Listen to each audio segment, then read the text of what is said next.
Bonsoir à toutes, bonsoir à tous.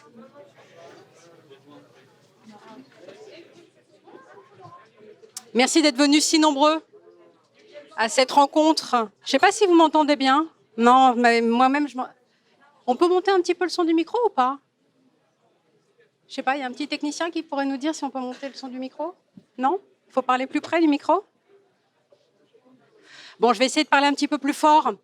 Bonsoir à toutes et à tous et merci d'être venus si nombreux à cette rencontre avec Jacques Rancière et Éric Vuillard.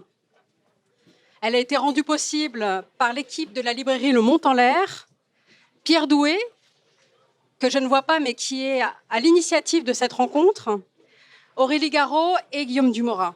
Je tiens également à remercier les éditions La Fabrique et Actes Sud, ainsi qu'Hossein Sadeghi qui nous accueille généreusement au lieu-dit à Ménilmontant.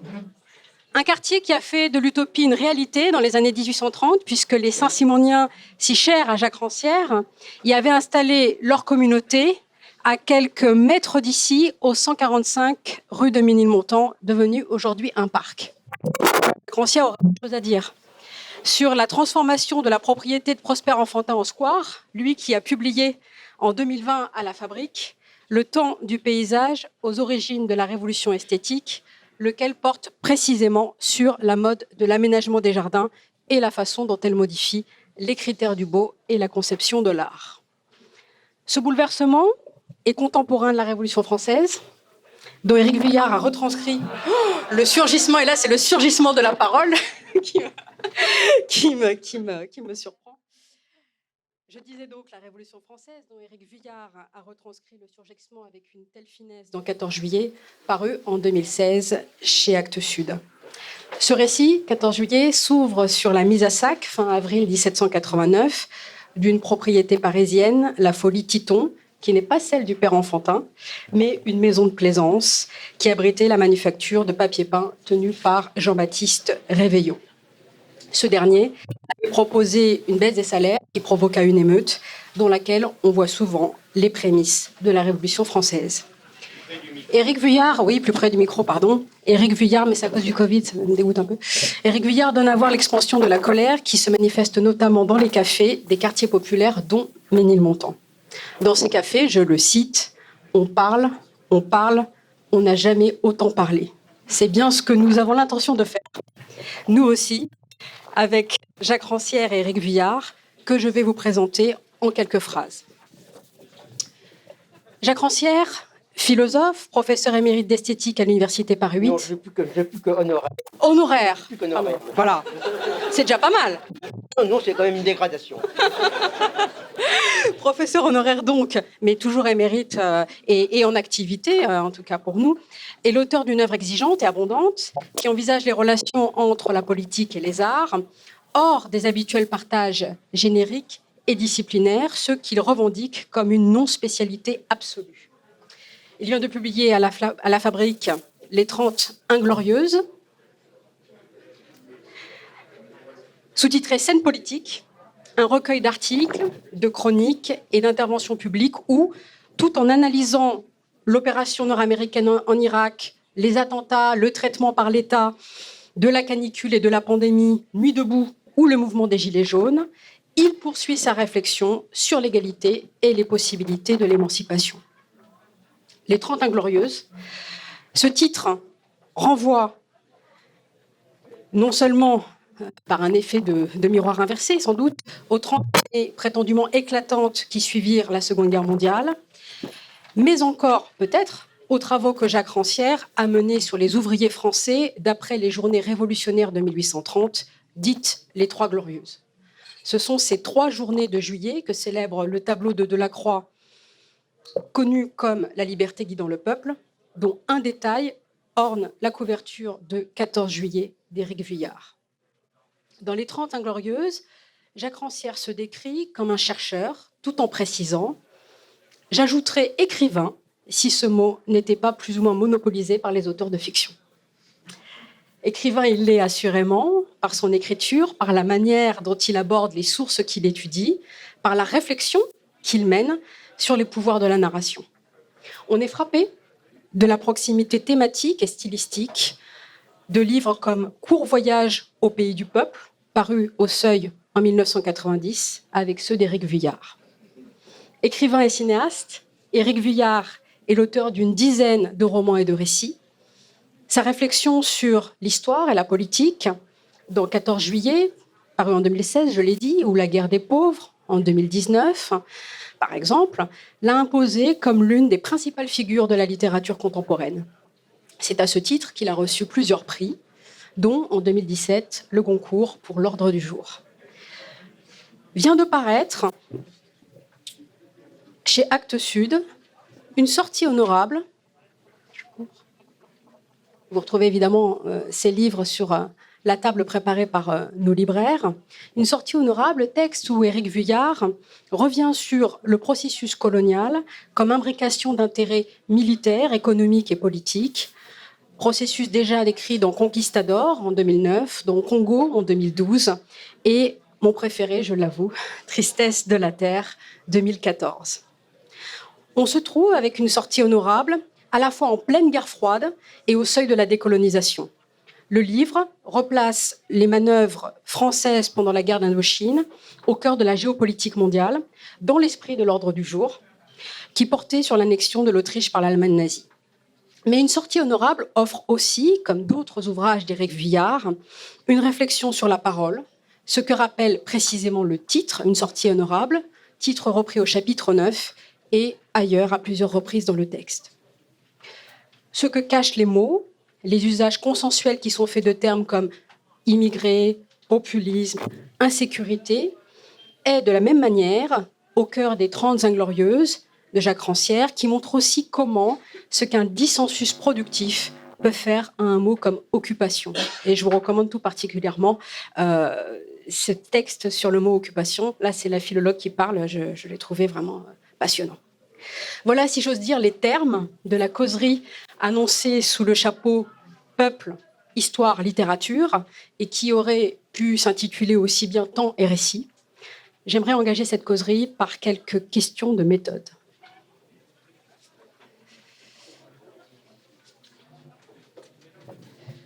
Vous construisez tous deux vos livres à partir d'archives, archives textuelles, iconographiques et notamment photographiques, et même audiovisuelles.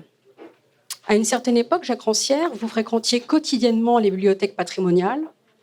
Votre goût de l'archive est affiché jusque dans le sous-titre de la version publiée de votre thèse, La nuit des prolétaires, archives du rêve ouvrier, fondée notamment sur les papiers d'un munisier du XIXe siècle, Gabriel Goni, que vous considérez comme un philosophe plébéien.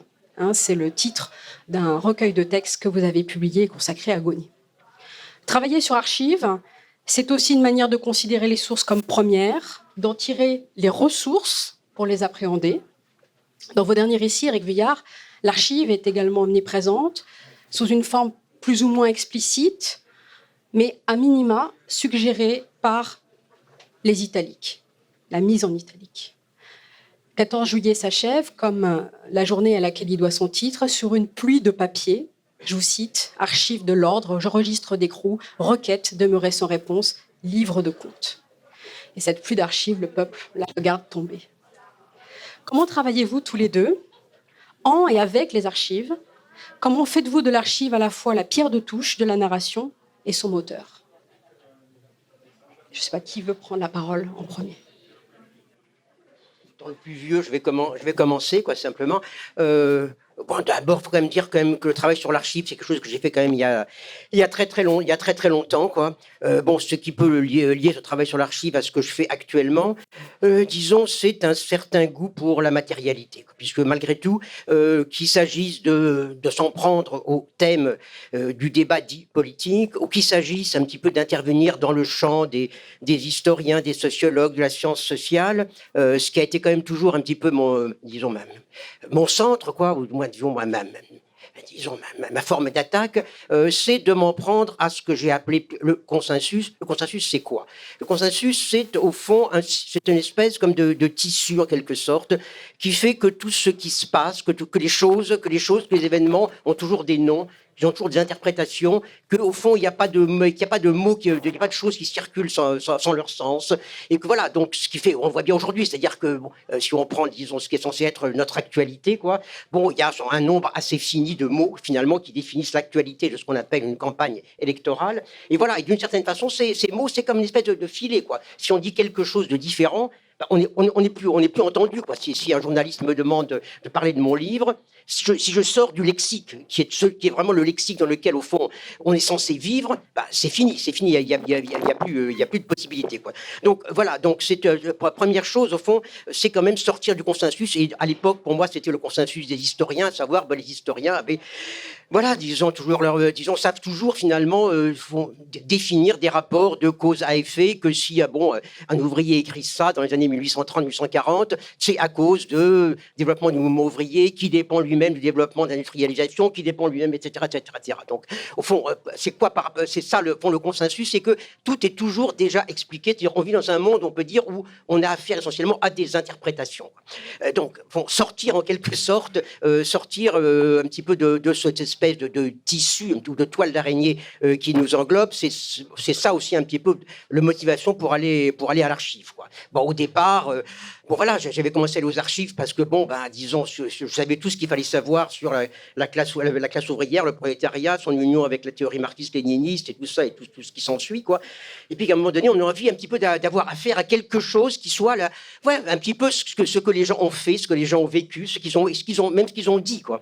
Donc voilà, disons, au départ, l'archive, c'est bon, quelque chose quand même comme bon, de l'ordre un petit peu de voilà, de ce qu'on tient, de ce qu'on peut tenir dans la main, de ce qui est une matérialité, quoi. Ça, c'est donc effectivement, bon, il y a à un moment donné des gens qui ont fait ça, ça a été enregistré, qui ont dit ça, qui l'ont mis dans un style qui n'est justement pas le style de l'historien qui va en rendre compte, qui n'est pas le style du politique. Voilà, donc il y a tout ça, une espèce de matérialité brute. Et bon, et notamment, bon, j'aimais cette matérialité un petit peu de tous ces textes ouvriers que j'avais exhumés et qui manifestement ne disaient absolument pas ce qu'aurait dû dire un ouvrier, disons, en conséquence du développement du mouvement ouvrier, de l'industrialisation, etc., etc., quoi.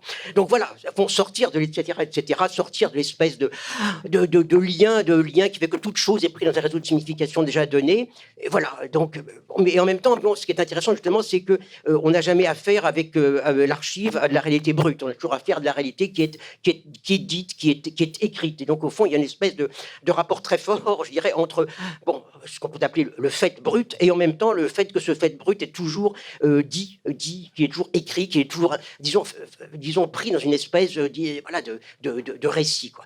Ce qui est bon, pour moi c'est important parce que oui aussi j'ai voulu à un moment donné un petit peu me sortir de cette espèce de discours tout fait qui dit qu'il y a les réalités, ça c'est solide, bon, et puis il y a les mots bon bah ça flotte dans l'air, quoi. Et bon, malgré tout, quand on travaille dans l'archive justement, on se rend compte à quel point les mots sont des réalités qui importent dans la vie des gens. Donc voilà, disons, travailler sur l'archive, essayer de penser à partir de l'archive, voilà, tout d'un coup on se trouve devant des espèces de blocs de signification, des blocs de mots, et on essaye de construire, bon, il y a des constructions possibles à partir de ces blocs de mots, ces blocs de signification, et on essaye de partir de là, quoi. Bon, en laissant de côté effectivement toutes les pré-interprétations de ce qui est, dans tout ce qui est censé expliquer cette archive. Donc voilà, au point de départ, disons, pour moi, le rôle de l'archive, quoi. Merci beaucoup, Jacques Rancière. Éric Vuillard, l'archive comme pré-récit, comme déjà médiatisé pour vous ou pas du tout? Alors, bonsoir à tous. Alors, oui, tout d'abord, je dirais la même chose, au fond, c'est-à-dire le rapport à la matérialité, je crois, est essentiel. Alors, ça s'inscrit aussi, pour moi, dans toute une histoire de la littérature. Il me semble que, au fond, on présente souvent la littérature comme étant l'histoire, au fond, de la fiction, de l'imagination, d'un rapport, en tout cas, particulier à l'imaginaire. Je ne crois pas du tout que ce soit le cas. Il me semble que quand on regarde, au contraire, depuis notamment la Révolution française qui coupe à la fois l'histoire et l'histoire de la littérature, tout à coup, la littérature se met à avoir un rapport de plus en plus fort à la réalité, en fait, et notamment à la réalité sociale. On peut même dire qu'avec Zola, elle franchit d'une certaine façon une étape qui est tout à coup un rapport à l'enquête, c'est-à-dire Zola va sur place, puisque le statut aussi de l'auteur a changé tout la littérature, comme le reste, est pris dans une conjoncture, dans un monde social et politique, et donc Zola est sans doute plus dans la même position que celle d'Hugo, etc. En tout cas, il ne croit plus que le simple panorama de la vie sociale qu'il a autour de lui suffit, au fond, à parler, par exemple, du monde ouvrier. Donc, il va tout de même se renseigner. Alors, on peut évidemment railler un peu la simple semaine qui va passer à enquêter, mais quand on regarde quand même le dossier de Germinal, qui fait à peu près 900 pages, c'est tout de même quelque chose de consistant. Donc il y a un rapport, tout à coup, on peut dire aggravé, au fond, à la réalité.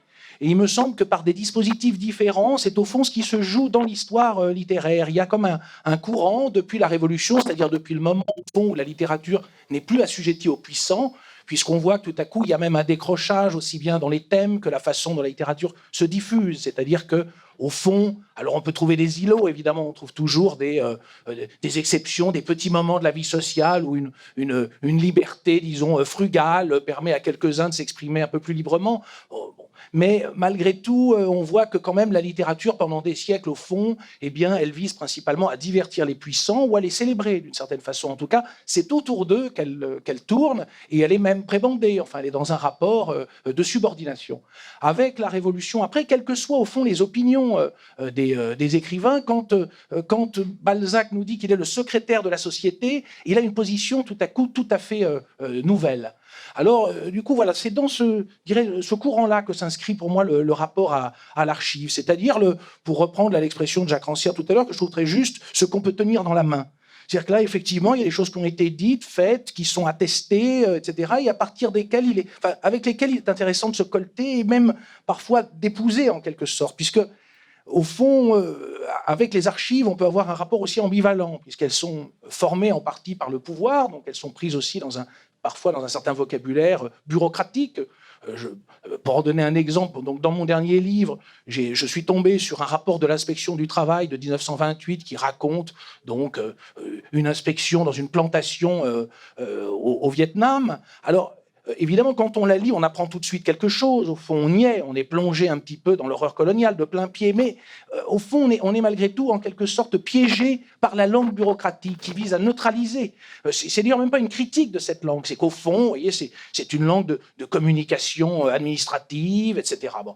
Et c'est en écrivant, enfin, c'est dans le fait d'écrire que tout à coup les choses, au fond, se défont, qu'on bute sur certaines expressions qui deviennent en quelque sorte louches, si vous voulez, quand, par exemple, l'inspecteur parle du taux de mortalité et qu'on a un taux de mortalité de 30% par an, l'expression même démographique habituelle de taux de mortalité disconvient. Tout à coup, on ne peut pas la reprendre à son compte en écrivant. On bute sur elle et l'écriture doit trouver autre chose. Elle doit soulever cette expression et chercher ce qu'il y a dessous, au fond. Donc, et puis, de la même façon, le fait sans doute de raconter, sans inventer du tout. Donc, les dialogues dans le chapitre de mon livre sont dans le rapport de l'inspection du travail, mais le simple fait de devoir, vous voyez, d'écrire à nouveau frais dans une autre langue fait que des choses clochent. Je pense à une chose, c'est à un moment, donc l'inspecteur du travail arrive devant une porte. Et il nous raconte qu'à ce moment-là, après une sorte de visite un peu Potemkin, les cuisines sont magnifiques, tout est neuf, c'est une plantation Michelin très moderne, tout à coup, il arrive dans une porte et il demande ce que c'est, on lui dit « c'est un simple débarras ». Bon, alors, et puis, au moment même où il va se retirer, comme dans une mauvaise pièce de théâtre, où on vient d'affirmer quelque chose sur l'avant-scène et qu'on entend des gémissements derrière, on entend précisément gémir derrière la porte. Donc, il exige que la porte soit ouverte, et quand elle est ouverte, il tombe comme ça sur un homme, un Vietnamien, attaché, un coulis, donc, par une main, et qui, de l'autre, qui est nu, tient un vague chiffon pour cacher ses parties génitales, et qui a été donc fouetté jusqu'au sang. Et à ce moment-là, le directeur de la plantation, aussitôt, c'est donc dans l'inspection, se rue sur le coulis et hurle « pourvu qu'il ne se soit pas mutilé ». Donc, quand on lit ça, évidemment, on voit tout de suite à quel point c'est une réplique d'abord bizarre, mais évidemment qui est une forme de mise en scène. Enfin. Mais c'est en l'écrivant, il me semble, que j'ai perçu, en tout cas pour ma part, sa charge réelle, c'est-à-dire à quel point, au fond, elle était, elle était un symptôme, elle structurait, enfin, elle raconte ce qu'est la colonisation au sens fort. Elle m'a fait comprendre quelque chose, c'est-à-dire que la colonisation est un système social, un fait social. C'est un fait social, mais qui a pour caractéristique de se dénier sans cesse, vous voyez, qui est dans la dénégation, qui dit sans cesse, je ne suis pas là pour ça, je ne suis pas là pour exploiter les plantations, je suis là en réalité pour civiliser, je suis là pour convertir, je suis là pour autre chose. Or là, donc, vous voyez, jusqu'au bout, puisqu'on exige toujours des preuves à la torture, preuves au mauvais traitement, devant le flagrant délit même, la dénégation fonctionne toujours à plein régime dans cette espèce de réplique de théâtre. Donc voilà comment, au fond, il y a d'un côté l'archive, mais aussi sa reprise dans l'écriture. Merci beaucoup, Éric Vuillard. Matérialité, donc, concrétude de l'archive comme ce qu'on peut tenir dans sa main. L'archive dévoilant des blocs de mots, des écarts dans la langue administrative qui finalement dévoilent le réel presque malgré la matérialité. Dans ce rapport à l'archive s'exprime votre attention non seulement au document comme support, mais aussi à sa lettre. Il me semble qu'il y a chez vous un souci philologique qui s'exprime à la fois dans un rapport critique à la rhétorique et par des choix d'écriture que je qualifierais, en suivant le partage opéré par Jacques Rancière, de poétique. Des choix d'écriture où les figures de style ont une importance. Pourriez-vous nous dire, tous les deux, par quel procédé, chacun à votre manière, vous mettez votre écriture au service de l'égalité, de la démocratie, du commun? On inverse le tour de parole ou on le perpétue? Comme vous voulez. Ça n'a pas d'importance. Alors inversons-le. Alors, sur l'écriture, mais en repartant légèrement aussi peut-être de la question précédente, au fond, il y a aussi le fait que, j'ai pas non plus de religion des archives, je veux dire. C'est-à-dire qu'en un certain sens, les choses, en tout cas pour ma part, me viennent au départ par hasard. C'est-à-dire, je ne décrète pas de travailler sur quelque chose avec ensuite une recherche où j'approfondirai comme ça. C'est plutôt que, justement, et c'est lié à l'écriture ou à la lecture, certains documents me tombent par hasard entre les mains, comme tout le monde, parce que je m'intéresse à tel ou tel sujet, et qu'en les lisant ou en les regardant, eh bien, ils viennent contrevenir, faire trembler, troubler un peu le rapport que je pouvais avoir à telle ou telle forme de savoir, à telle ou telle chose, à tel ou tel événement, à telle ou telle séquence. Là, en l'occurrence, et ça a à voir avec le langage, justement, j'étais tombé sur un petit guide de voyage que je cite maintenant au début du livre, et qui est un guide de voyage au Tonkin de 1923. Et donc, on me l'avait offert, donc je le feuillette. Et là, je tombe sur un petit lexique, comme il y en a dans tous nos guides de voyage encore aujourd'hui. Ce petit lexique dit à peu près va chercher un pouce, relève la capote, baisse la capote, emmène-moi. Non, c'est même pas emmène-moi, c'est à la plantation, au commissariat, à la banque. Donc, tout d'abord, c'est évidemment une sorte de géographie particulière qui est celle de la conquête, mais surtout, il a une grammaire, un ton particulier. Il y a dedans une sorte de grammaire de la servitude, au fond. Il n'y a pas de terme de politesse, et c'est comme s'il y avait un point d'exclamation derrière chacun de ces termes. Vous voyez.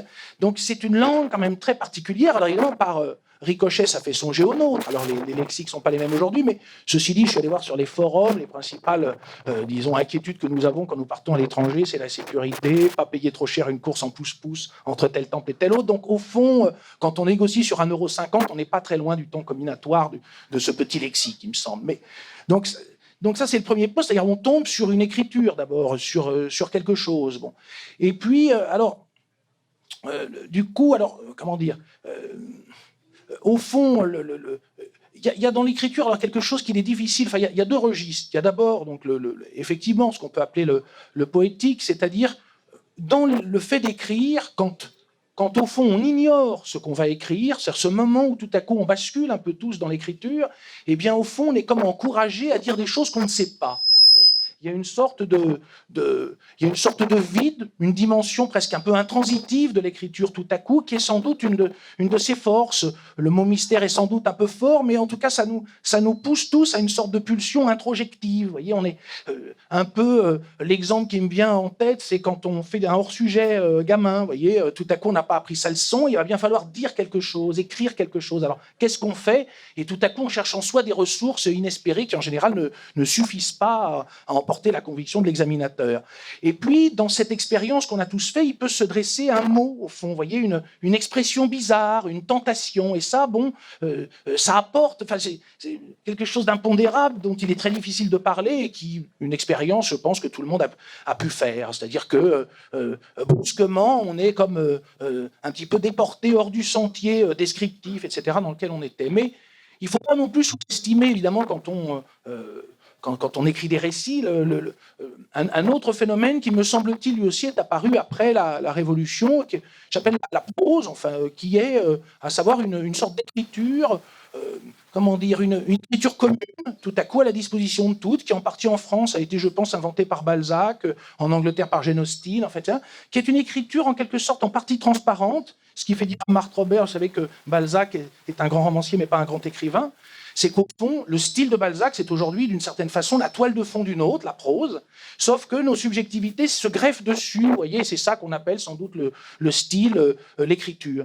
Et elle a en fait des caractéristiques particulières, je pense, des caractéristiques liées en partie à la description, par exemple. C'est-à-dire que quand on s'imagine qu'on peut lire Balzac et laisser tomber les descriptions, c'est bizarre, il n'y a plus du tout de roman, vous voyez, tout tombe dans ce cas, puisque précisément, la puissance de l'écriture de Balzac, de cette prose, consiste à épouser le réel d'une certaine manière et à décrire des choses qui avant pouvaient sembler, ne faisaient pas partie du tout de l'univers romanesque. Vous voyez, la princesse de Clèves, c'est pas des descriptions, ça va vite, c'est sec, c'est serré, vous voyez, c'est tout à fait autre chose. Balzac, quand on lit un roman comme La vieille fille, quand on a fini les descriptions du faubourg bourgeois et celle du faubourg aristocratique de la ville d'Alençon, ben on a fini le roman, on a compris. C'est-à-dire, ils veulent l'un et l'autre proposer un candidat au mariage. C'est à la fois l'enjeu d'Alençon sur le moment, ça peut paraître peu de choses, mais c'est l'enjeu du 19e, en fait. Merci beaucoup. J'aurais presque envie de rebondir, mais je vais passer la parole à Jacques Rancière, qui peut-être va éclairer aussi ce partage entre rhétorique et poétique. Oui, bon, je sais pas, oui, enfin, bon, ce qui est sûr, c'est que pour moi, la question de l'écriture, c'est pas une question de figure de style, quoi. C'est une question proprement de rapport à la parole que je rapporte, puisque, bon, disons, j'ai écrit à partir d'un certain nombre de textes ouvriers que j'avais découverts, quoi. Et donc, ma question, c'était comment est-ce que on traite. Comment est-ce qu'on traite ces textes? Bon, il y a effectivement une manière normale de traiter ces textes qui est de penser que c'est de l'information. Pour un historien normal, pour un sociologue, etc. Bon, pour un science sociale, voilà. J'avais disons, des textes qui étaient de l'information sur ce qui se passait dans le monde ouvrier, quoi. Et bon, il me semblait d'emblée de jeu que c'était autre chose. Que après tout, lorsqu'ils faisaient des vers, lorsqu'ils écrivaient, bon, il y a toute une espèce quand même d'intensité de l'écriture. C'est-à-dire que j'ai quand même souvent des textes. Bon, c'est marqué en haut minuit, 1h du matin, etc. Bon, ça veut dire c'est des gens qui écrivent, correspondent donc bien après leur travail, bien après la journée de travail. Donc c'est quelque chose qui fait partie d'une autre, finalement, de l'entrée dans une autre vie, d'un autre partage du temps, quoi. Donc voilà, bon, j'ai affaire à ces textes où se dit finalement la volonté d'entrer dans un monde qui est le monde de l'écriture, qui est le monde de la lettre. Donc, dans un autre monde que celui auquel on est assigné, quoi. Et donc la question, c'est de savoir qu'est-ce que j'en fais, quoi. Et donc effectivement, quel type d'écriture adopter. Sauf que disons, il s'agit pas disons de choisir des figures de style. Il s'agit de choisir en quelque sorte, au fond, des modes de connexion entre ma parole et la parole dont je rencontre, quoi. À ce moment-là, bon, il y a un certain nombre, disons, d'impératifs qui se proposent, quoi. Un premier impératif qui est ce que j'appellerais une sorte au fond d'impératif d'égalité. D'égalité, ça veut dire penser que des gens qui écrivent, ils écrivent, dans le sens, ils écrivent tous, quoi. Donc j'ai affaire à de l'écriture, et tout le problème est de sortir cette écriture de sa spécificité, à savoir des textes qui appartiennent à l'histoire sociale, pour, disons, les prendre au sérieux ce qu'ils disent, prendre au sérieux même leur style, même quand le style est ampoulé, etc. Et bon, c'est le premier point. Et deuxième point, donc éviter ce qui est, disons, l'attitude normale, qui est d'instaurer un rapport de subordination ou un rapport de dépendance, c'est-à-dire le rapport de celui qui va expliquer mieux ce que les gens disent mal, qui va expliquer ce qui est dans ces textes. Donc, j'ai adopté un principe qui était, disons, un principe de supprimer l'extériorité du commentaire par rapport au texte, par rapport à l'archive, et de créer quelque chose comme un langage qui fasse communiquer une parole qui a été tenue il y a 150 ans, 200 ans par des gens qui avaient appris en autodidacte, et puis la parole que je peux tenir moi, mais aussi la parole que tiennent sur des sujets qui sont en un sens proche, disons des philosophes, des écrivains, éventuellement des librettistes d'opéra. Donc voilà, essayer mon problème d'écriture, c'est on peut dire c'est opérer une certaine forme, on peut dire, de condensation, une certaine forme de condensation, sauf qu'on va pas appeler ça métaphore. C'est-à-dire que si je dis que je fais la condensation, on me dit ah bah oui c'est la métaphore. Oui, non, mais la métaphore c'est une manière en sorte rhétorique de dire cette espèce d'opération qui essayait au fond de voir comment un texte construit un monde et d'essayer justement de tisser en quelque sorte comme l'évidence sensible de ce monde à des gens qui ne le partagent pas, Et donc ce qui veut dire aussi effectivement le problème c'est de briser les barrières. Briser les barrières, on peut aussi appeler ça des déplacements. Si on dit déplacement, je vais dire déplacement c'est métonymie, donc non, mais peu importe, c'est pas ça le problème. Le problème fondamental, pour moi, ça a été de faire bouger les textes auxquels j'avais affaire, de les faire bouger, effectivement, en les reprenant, en les rephrasant autrement, en introduisant éventuellement des espèces des grandes transversales, faire dialoguer un texte d'un menuisier autodidacte avec ce que dit Platon sur le travail au deuxième livre de la République. Voilà, pour moi, c'est ça, c'est-à-dire les opérations dites stylistiques sont des opérations poétiques. Poétique, ça veut dire quoi finalement, qui essayent de retisser le monde dans lesquels les paroles, disons, les événements que je rapporte, eux-mêmes construisent un petit peu un autre monde que celui dans lequel elles sont normalement enfermées. Merci beaucoup. Je me tourne un instant vers Éric Vuillard, peut-être pour préciser un peu ma question sur la rhétorique. Il me semble que, et c'est très très frappant dans le dernier ouvrage, qu'il y a à la fois chez vous une dénonciation d'un type de rhétorique, notamment d'un type de rhétorique politique, et évidemment un recours au procédé de la rhétorique qui donne une certaine efficacité à votre texte. Alors je ne voulais pas du tout divulgacher une sortie honorable, mais je voudrais quand même... on n'entend rien, il faut mettre vraiment très près. D'accord. Je vais quand même citer un petit morceau qui est un des morceaux de bravoure du livre. Oui. Un des morceaux de bravoure du livre. Et qui, je crois qu'on peut le nommer, en fait, porte sur Pierre Mendès France. Le chapitre s'appelle « Un député ». Et finalement, vous opposez la rhétorique gagnante gagnante de votre point de vue, de Pierre Mendès France, à celle d'autres politiciens qui sont beaucoup moins honorables dans le livre. Et le chapitre s'achève sur cette phrase « Et il sembla que l'expression « élu du peuple » voulait parfois dire quelque chose ». Alors avant de vous laisser répondre, si vous me permettez, j'aimerais aussi sur cette question du peuple, pour que la question soit adressée à tous les deux. Jacques Rancière a souvent affirmé que le peuple n'existait pas, ou du moins ainsi qu'il le rappelle dans les 30 Inglorieuses, pas comme une réalité donnée, mais comme un construit par telle ou telle pratique et institution. Et vous dites aussi, Jacques Rancière, dans ce même livre, que la démocratie est affaire d'imagination. Alors voilà, je me demandais, ça fait beaucoup de questions, mais comment la politique et la littérature font ou défont le peuple, peut-être avec des guillemets pour Jacques Rancière, qu'elles prétendent représenter. Vous n'êtes pas obligé de répondre à tout, bien sûr. Qui veut le micro? Si on adopte ce principe, oui, ça me paraît... Bon, ça me paraît important, parce que là aussi, à un moment donné, il faut quand même se sortir de l'espèce aussi de mélasse dans lesquelles on est enfoncé, quoi. À savoir qu'il y a le mélasse qui dit, bah oui, mais regardez, c'est le peuple qui veut ça, c'est le peuple qui fait ça, bon, regardez les élections, c'est le peuple qui, etc. Mais bon, la question, pour moi, toujours quand même de savoir qu'est-ce qu'on entend par peuple. Et bon, disons, parce que, bon, prenons simplement, bon, qu'est-ce qui se passe dans une élection, quoi. Bon, il se passe dans une élection, un tas de gens vont venir individuellement mettre un bulletin dans l'urne, et on dira le peuple a tranché. Mais c'est-à-dire qu'à ce moment-là, constituer un sujet collectif, qui n'aura jamais existé. C'est-à-dire que ce peuple qui a tranché n'aura jamais existé.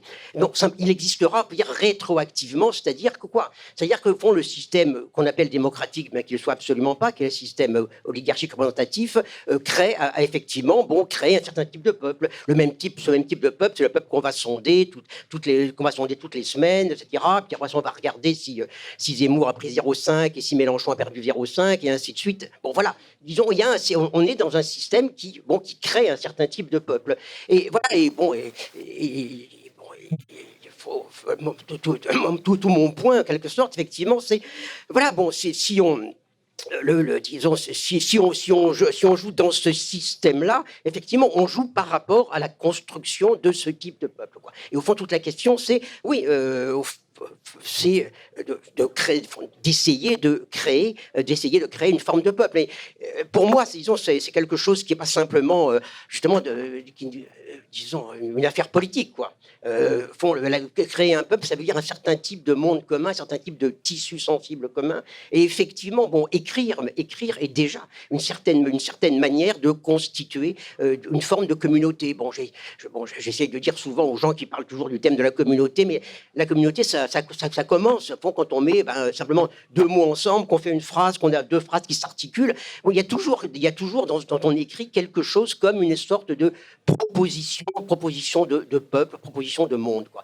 Alors bon, pour moi, ce que j'ai essayé de faire quand même dans mon travail, justement, c'est toujours d'essayer de défaire cette espèce de massivité, le peuple, le populaire, qui suppose toujours qu'il y a une réalité donnée. Alors il y a des réalités sociales, réalité.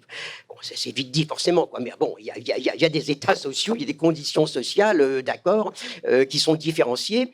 Mais disons, fond, toute la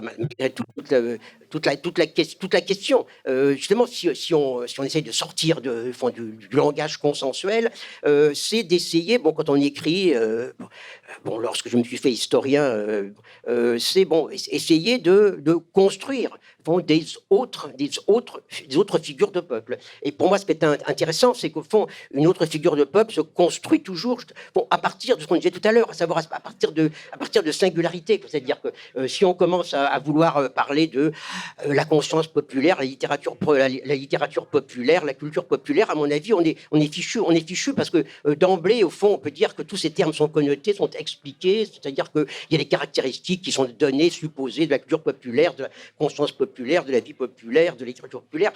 Bon, non, il faut, si ça vaut le coup d'en parler, c'est pour essayer justement de créer des espèces de lignes de rupture, quoi. C'est pour ça, effectivement, pour moi, j'avais jadis, tout ça remonte très très loin, mais j'avais jadis, effectivement, fait le contraire de ce que fait tout bon historien. Tout bon historien se demande ce que représentent effectivement les gens. Et moi, je suis parti effectivement sur quelques dizaines, quelques centaines d'ouvriers, qui en sens, n'étaient pas comme les autres, puisque ils parlaient, quoi. Normalement, ces gens-là ne parlaient pas. Alors, quand des gens se mettent à parler, on dit, mais ils ne sont pas représentatifs puisqu'ils parlent, puisqu'ils parlent. Donc, puisqu'ils parlent, ils ne sont pas intéressants. Puisqu'ils se manifestent, ils ne sont pas intéressants. Intéressant, c'est ceux qui ne parlent pas, bien sûr. Et à partir de là, bien sûr, l'historien, le sociologue fera parler ceux qui ne parlent pas, quoi. Et les gouvernants, bien sûr, parleront dans la majorité silencieuse, quoi. Donc voilà, pour moi, disons, voilà, on essaye de construire quelque chose aussi en littérature comme des contre-peuples, quoi. Et pour ça, effectivement, il faut essayer partir de singularité et d'essayer de construire au fond, le monde possible de ces singularités. Je suis tombé sur, ces premiers textes de Goni, voilà, bon, qui racontait une journée de travail très bien, et j'ai inventé la philosophie de Goni, quoi. Sauf que alors ça, j'ai lu d'autres textes et la philosophie que j'avais inventée, c'était bien la sienne. Donc il y avait bien quand même une espèce de, disons, de cohérence, une espèce de consistance, consistance dans l'affaire, quoi. Donc voilà, pour moi, c'est ça, faire et défaire un peuple. Disons, on ne fait un peuple qu'en en défaisant un autre. Merci beaucoup. Une réaction à ce que vient de dire Jacques Rancière et aux trop nombreuses questions que je vous ai posées? Oui, alors ça me fait songer que justement, en écrivant 14 juillet, j'ai relu Michelet, puisque j'avais, comme beaucoup de monde, une relation à Michelet ancienne, en fait, qui était, comment dire, d'abord je l'avais lu, ça m'avait plu, et puis ensuite il me servait en quelque sorte, c'est-à-dire quand j'étais avec des copains en train de boire un soir et de discuter de toutes sortes de choses, je sais pas, ou la Révolution, ou la littérature, etc. Il y avait un moment possible, en tout cas dans une soirée, où je pouvais parmi d'autres sortir Michelet et lire un petit passage de Michelet, soit pour essayer de les arraisonner un peu politiquement, soit pour les convaincre que la littérature, c'était pas tout à fait inutile, enfin bon, ce genre de choses. Et il se trouve qu'un des passages qui me plaisait beaucoup, c'était justement la prise de la Bastille, qui est donc un chapitre assez ramassé, plein de périodes, très brillant, enfin bon. C'est un passage tout à fait séduisant, et puis il se trouve qu'en plus que l'événement, lui, est évidemment hors de toute mesure. Et puis, c'est en fait en relisant cette chose que j'avais lue plein de fois, en fait, que je connaissais bien, mais que j'avais pas dû relire depuis des années, que tout à coup, il m'est apparu qu'il y avait tout d'abord une disproportion. C'est comme en regardant le texte de loin. C'est une disproportion très bizarre, à savoir que, au fond, les 3/4 du chapitre concernaient une figure, Thuriot de la Rosière. C'est avant tout ce que nous racontait Michelet, c'était une ambassade en fin de matinée, donc d'un bourgeois qui s'est introduit dans la Bastille, qui a discuté un moment avec Delaunay, etc. C'est ça qu'il nous racontait. Donc, la première chose qui m'a frappé, c'est que, au fond, ce peuple que construisait Michelet, il le construisait sur, vous voyez, un quart du chapitre. Tout le reste était occupé par une députation bourgeoise. C'était donc un peuple curieux, en quelque sorte. C'est un peuple amputé des 3/4 du chapitre. Voilà. Et à partir simplement de là, en le relisant, et je pense en l'écrivant aussi en quelque sorte, c'est-à-dire en essayant de raconter Michelet à l'intérieur du livre dans une sorte de digression, il m'est apparu que ce que faisait Michelet, justement, c'était une forme... Ce qu'il nous racontait en racontant l'ambassade, c'est qu'il fabriquait une allégorie. Il fabriquait une allégorie qui est justement l'allégorie de la démocratie représentative. C'est-à-dire que se passait-il? Au fond, Thuriot arrive, lui, ce qu'il veut, c'est négocier l'introduction d'une milice bourgeoise. Le peuple a absolument jamais parlé de ça. C'est une exigence qui vient de l'hôtel de ville, dont il arrive. À ce moment-là, on lui refuse d'ailleurs l'introduction. Donc non seulement c'est pas ce que souhaite le peuple, mais en plus c'est refusé par le gouverneur. Et il exige tout de même d'aller vérifier que les canons ne sont pas tournés vers le peuple. Donc il monte à l'une des tours, et c'est là qu'il y a un morceau de bravoure de Michelet, très, très bien écrit. D'abord, lorsqu'il évoque comme ça l'entrée de Thuriot, il dit que c'est un dogue, je crois. Avec lui, c'est toute la Révolution qui entre d'un coup dans la Bastille. Vous voyez, c'est des images comme ça. Et puis il nous dit d'ailleurs, il ouvre la Révolution, et ensuite c'est lui qui prendra la tête de Robespierre, et donc il arrête. Donc il est, vous voyez, à l'entrée, au portique, et puis ensuite à la porte de sortie, paf, il prend la tête de Robespierre et la Révolution est terminée.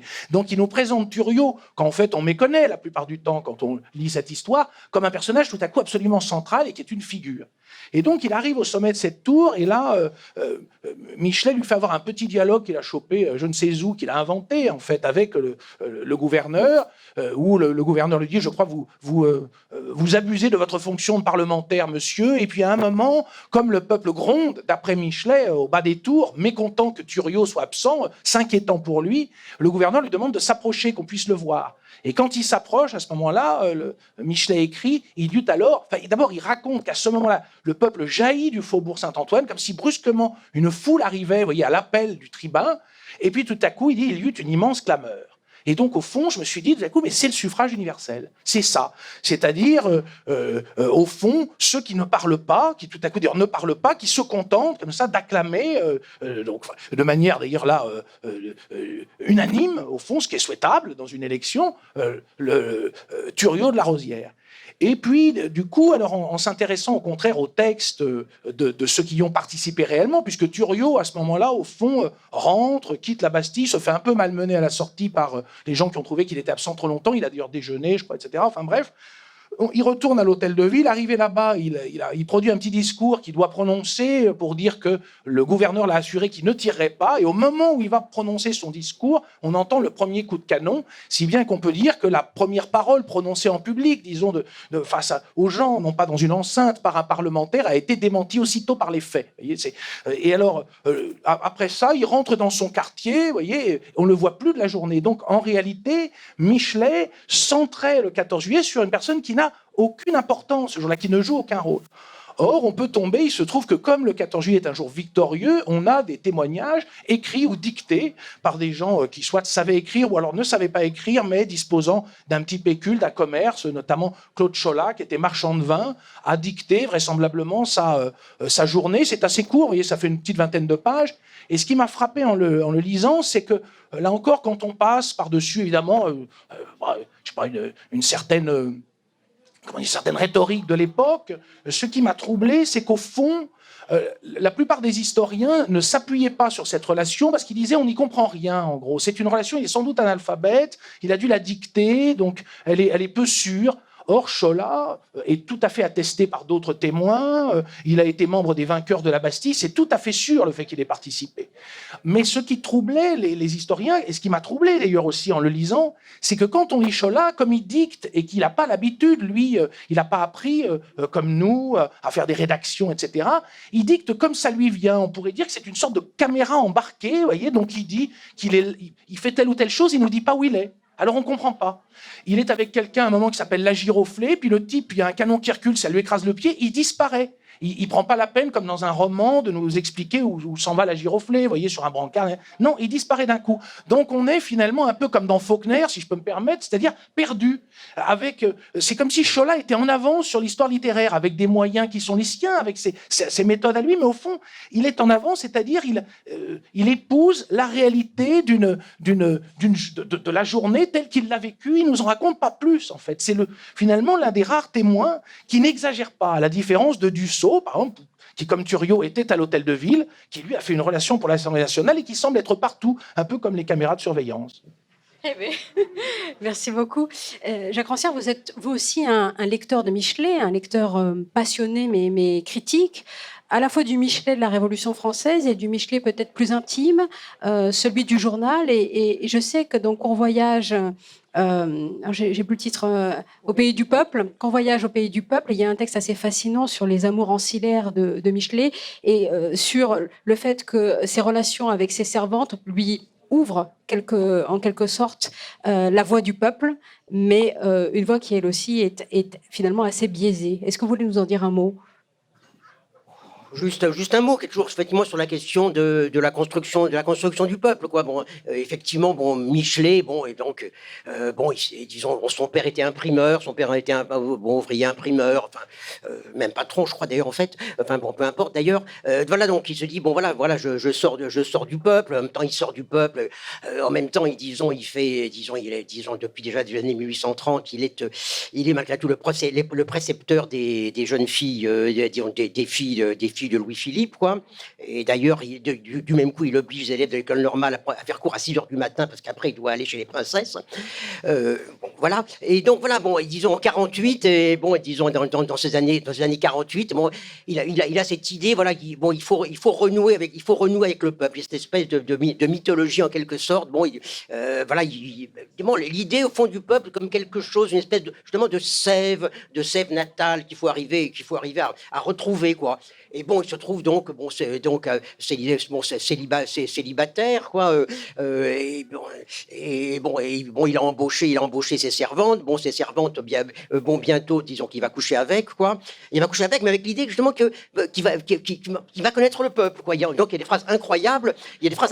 Justement il raconte comment il fait l'histoire du 5e, du 6e siècle. Il veut montrer comment la France, en quelque sorte, est née véritablement d'une espèce de souche paysanne, de sève paysanne paysanne, etc. Alors bon, il y a comme ça des espèces toujours de conjonction entre finalement son rapport avec la servante et puis ce qu'il va dire pour expliquer l'espèce de sève, de sève native en quelque sorte, au fond, dont on doit hériter, quoi. Alors il y a des espèces de phrases comme ça plus ou moins équivoques, du genre rentrer ce matin dans mon sujet, on ne sait pas très bien si c'est dans la servante qui rentre ou dans l'histoire mais voilà, donc bon, voilà, c'est tout. Moi, c'est bon, un des exemples finalement de créer le peuple, quoi.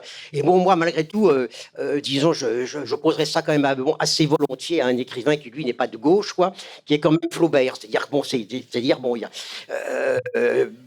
pour moi quand même, d'une certaine façon, tout un certain, disons, usage littéraire et même, disons, d'une certaine façon, de ce que fait en partie Éric Vuillard, quoi, pourrait quand même se résumer dans cette espèce de paragraphe incroyable des comices agricoles où arrive donc la vieille servante à qui on donne 25 francs parce qu'elle pendant 54 ans elle a servi dans une ferme, quoi.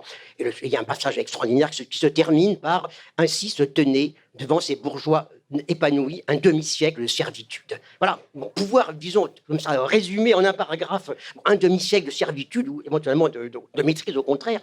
Bon, c'est ça un petit peu l'espèce de, quand même, de réussite de l'écrivain. Bon, c'est un peu ce que fait beaucoup Éric Vuillard là, bon, d'une certaine façon. Bon, en général, c'est pas la servitude, disons, qui se tient, enfin, sauf pour les coulis, bien sûr. Mais pour, voilà, donc, simplement par rapport à Michelet, ce que je peux dire, quoi, sur la manière toujours dont on construit un peuple avec des fragments d'expérience. Merci. Le dogue et les servantes, on a presque une fable de La Fontaine. En tout cas, on a de belles scènes. Et j'ai constaté que dans votre écriture, à tous les deux, il y avait cette écriture passée par l'analyse, mais aussi par la production de scènes. Je me tourne d'abord vers Jacques Rancière, puisque, oui, encore vous, mais oui, vous avez détaillé à différentes occasions ce que vous entendez par scène, et je ne suis pas certaine qu'Éric Vuillard entende exactement la même chose, qu'il définisse ce mot de la même manière, mais il me semble que, loin de n'être qu'un outil de dramatisation de son propre récit, la scène fonctionne aussi chez vous, Éric Vuillard, comme un révélateur de ce que recouvre le récit. Aussi bien dans Tristesse de la Terre, où le show de Buffalo Bill transforme le massacre des Indiens en grand récit national, que dans les films de propagande du Reich, évoqués dans l'ordre du jour, ou dans Une sortie honorable, où, vous l'avez rappelé tout à l'heure, dès les premières pages, une cuisine bien rangée cache une salle de torture. Donc ma question, n'y a-t-il pas une sorte de paradoxe à créer soi-même des scènes pour les démonter? Alors vous allez me dire, c'est la même question que vous me posiez sur la rhétorique, peut-être en partie. Et aussi une autre question, que doit à tous les deux votre connaissance du théâtre et du cinéma à cet intérêt pour la scène, pour les scènes?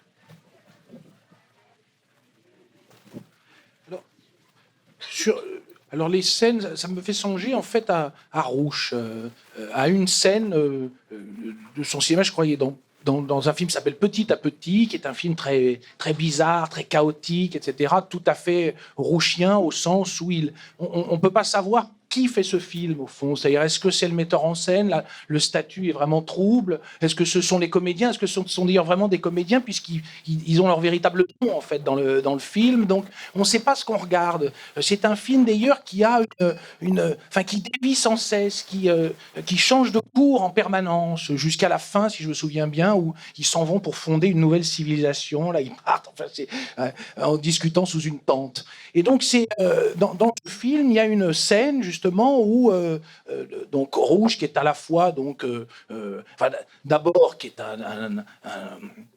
un ingénieur au départ, donc il fait une petite carrière, on l'envoie, il part en Afrique en tant qu'ingénieur des ponts et chaussées, il raconte que là, il se retrouve à diriger 5 à 6 000 personnes qui sont des travailleurs forcés, comme il le dit lui-même, et puis donc il y a une sorte comme ça, c'est pour lui une sorte de scène primitive qui le fait changer de cap, donc il devient ethnologue, mais ça passe aussitôt par le fait de filmer, donc il raconte comment il filme un village de pêcheurs et comment il leur montre, et où là, il y a un dialogue, c'est-à-dire aussitôt, et ça me fait songer à ce que dit Jacques Rancière tout à l'heure, c'est-à-dire aussitôt les spectateurs qui sont en même temps le sujet du film discutent et lui disent non, ça va pas du tout. Rouge raconte que les gens lui disent non, mais là t'as monté, mais c'est pas bon en fait, tu vas trop vite, tu comprends pas ce que c'est que la pêche, et puis là tu mets une musique, mais ça dramatise, mais ça n'a aucun intérêt, etc. Et donc il y a quelque chose qui arrive pas normalement, c'est-à-dire les personnages du film discutent du film et le critiquent.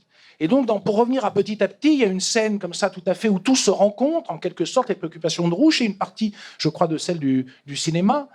C'est que dans cette scène, on voit donc un Nigérien qui se promène dans Paris, je crois, il se promène, et puis il demande aux gens, comme ça, qu'il rencontre dans la rue, je crois que c'est vers le Trocadéro, si je me souviens bien, il les interroge comme un anthropologue le ferait justement au Niger. Vous voyez, Evans Pritchard qui se promène et qui interroge telle ou telle personne avec un introducteur qui l'aide et qui traduit.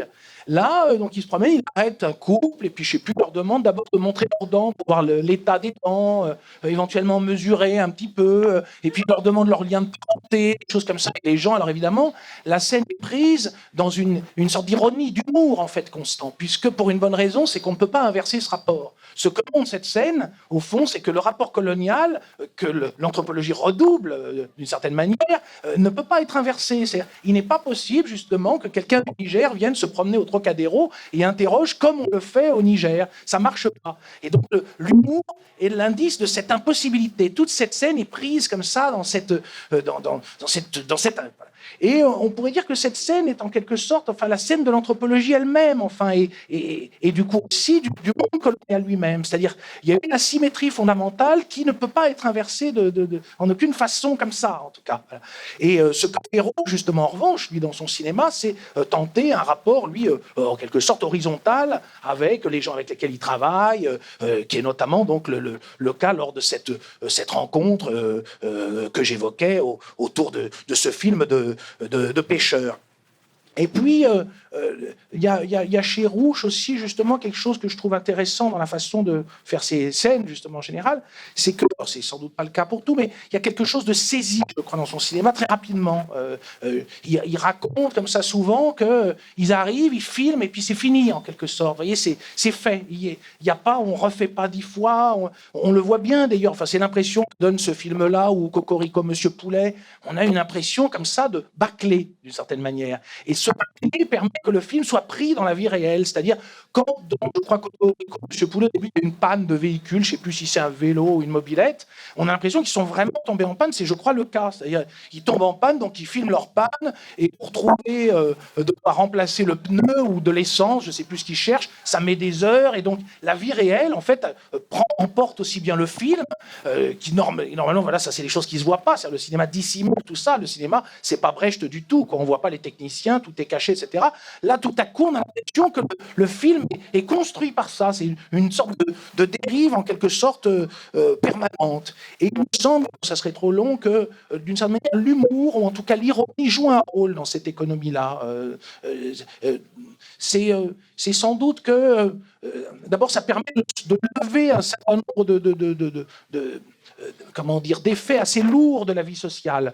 Je pense à une chose, je suis tombé sur un petit texte tout à l'heure, comme ça, avant la rencontre, un texte qui aurait pu me servir pour le livre, qui finalement m'a pas servi, alors je ne sais pas si je vais le retrouver là ou ici, qui est un texte d'un type qui s'appelle René Bouvier, qui était un administrateur colonial, enfin qui a eu notamment beaucoup de fonctions dans des conseils d'administration. C'est un nom que j'ai beaucoup croisé, donc j'ai acheté ses œuvres, pas complètes, mais enfin un certain nombre.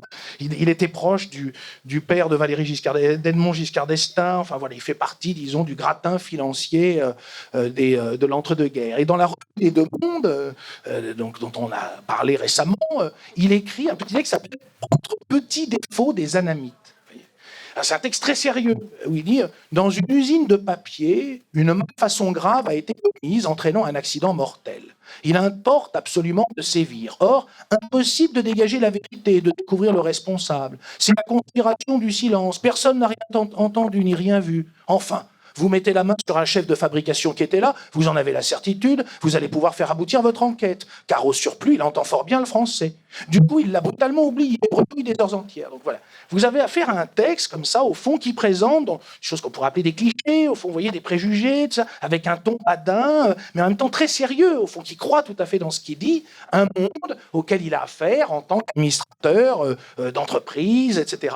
Et quand il s'agit tout à coup d'en rendre compte d'une certaine façon, eh bien, je pense que une ironie, ok, Flaubert, c'est une ironie même qui peut être rentrée, comme ça, une ironie d'un autre ordre, au fond, permet, je crois, de faire ressortir quelque chose de ce texte, d'en comprendre, d'en saisir quelque chose, d'en saisir les ressorts, et pas seulement les plus évidents, au fond, ceux qu'on saisit tout de suite, non, d'en saisir autre chose, et puis de l'entendre.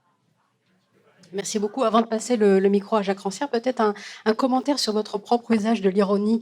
Il y a une autre allusion à la Revue des Deux Mondes dans une sortie honorable. J'avais cru, en effet, y percevoir une allusion à l'affaire Pénélope Fillon. Vous me le confirmez. Et puis, par ailleurs, vous avez évoqué en fait cet imaginaire anthropologique.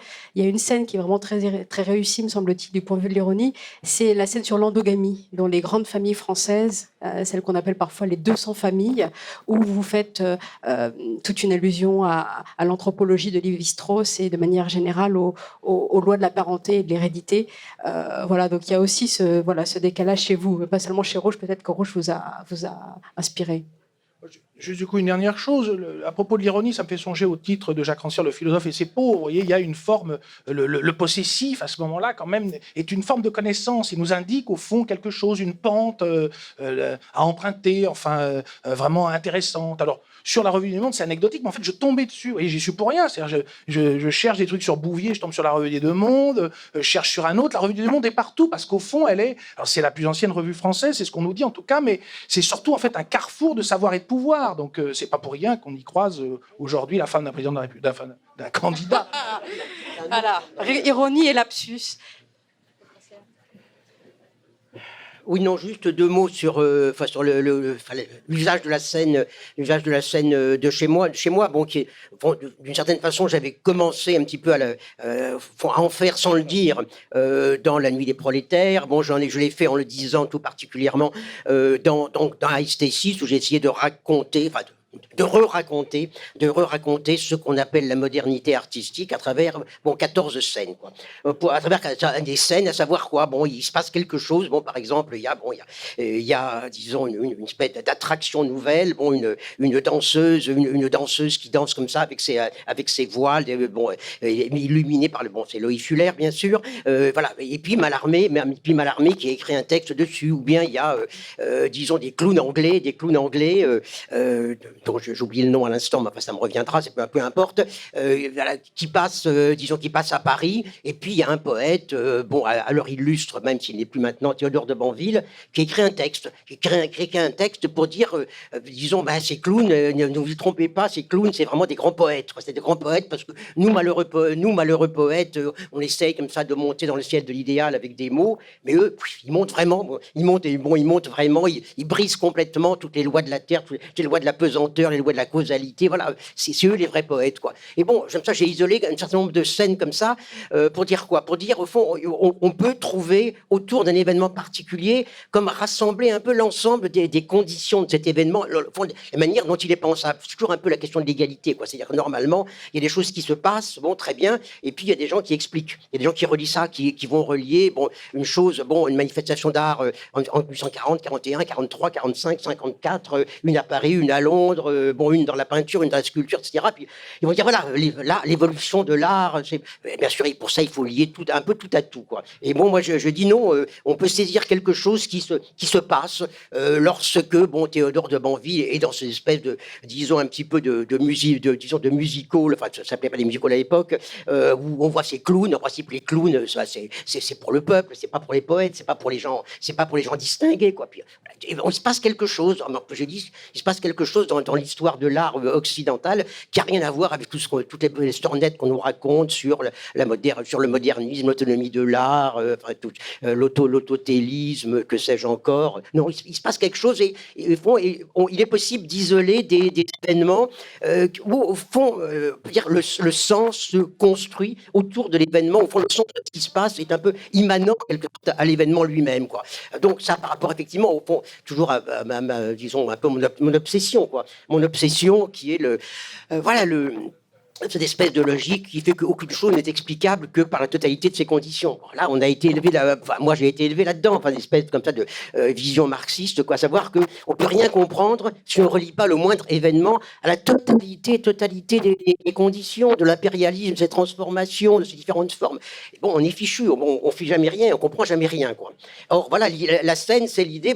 Il y a véritablement des moments qu'on peut isoler, qu'on peut reconstruire, et autour desquels, il y a tout un réseau de l'intelligibilité de l'événement qui se constitue et qui est un peu immanent à l'événement lui-même. Alors ça, je l'avais un petit peu d'abord travaillé dans la nuit des prolétaires, quoi. Bon, là, il y a éventuellement autour de toutes petites scènes, mais pour moi, significatives, quoi. Il y a un moment donné, donc, on parlait tout à l'heure des Saint-Simoniens, donc du 145, la rue de Ménilmontant, quoi. Et puis, il y a une grande cérémonie un jour, qui est la cérémonie de la construction du temple Saint-Simonien, quoi. Et cette cérémonie, disons, suppose toute une espèce de dramaturgie où il y a disons il y a les apôtres, donc les Saint-Simoniens, et puis il y a les ouvriers, quoi. Et donc il y a tout un jeu comme ça, toute une mise en scène du rapport entre l'apôtre, disons, appelons ça si on veut l'intellectuel, appelons ça si on veut disons le savant, quoi, et puis l'ouvrier, c'est-à-dire celui qu'on embauche pour construire le temple, quoi. Et voilà, je dis, il y a quelque chose là qui se joue, donc voilà, qui peut nous libérer de beaucoup de verbiage sur le rapport entre intellectuel, classe ouvrière, théorie et prolétariat, ou que sais-je. Voilà, il y a quelque chose là qu'on peut saisir. Bon, pour moi, c'est un peu ça, une scène, une espèce comme ça de. Là encore, c'est un problème de condensation, quoi. Et malgré tout, un de mes maîtres, donc Joseph Jacotot, justement, explique ça très bien, quoi. Il explique ça très bien, à savoir que la logique pédagogique, la logique de l'inégalité, c'est effectivement toujours qu'il faut tout rattacher à tout, quoi. Et bien sûr, personne ne rattache jamais tout à tout, quoi. Donc, par conséquent, les maîtres restent les maîtres, quoi. Mais il dit non, il faut inverser les choses, dire tout est dans tout, ça veut dire dans toute petite chose, finalement, on peut en quelque sorte comme ramasser un petit peu l'ensemble des conditions, quoi. Voilà pour la scène. Merci beaucoup. Nous arriverons quasiment à la fin. Ah, pardon. Oui, ça fait dire quelque chose, c'est qu'au fond, il y a aujourd'hui une phrase qui circule beaucoup, enfin une expression justement qui est, vous savez, c'est plus compliqué. C'est vraiment un truc qu'on entend partout.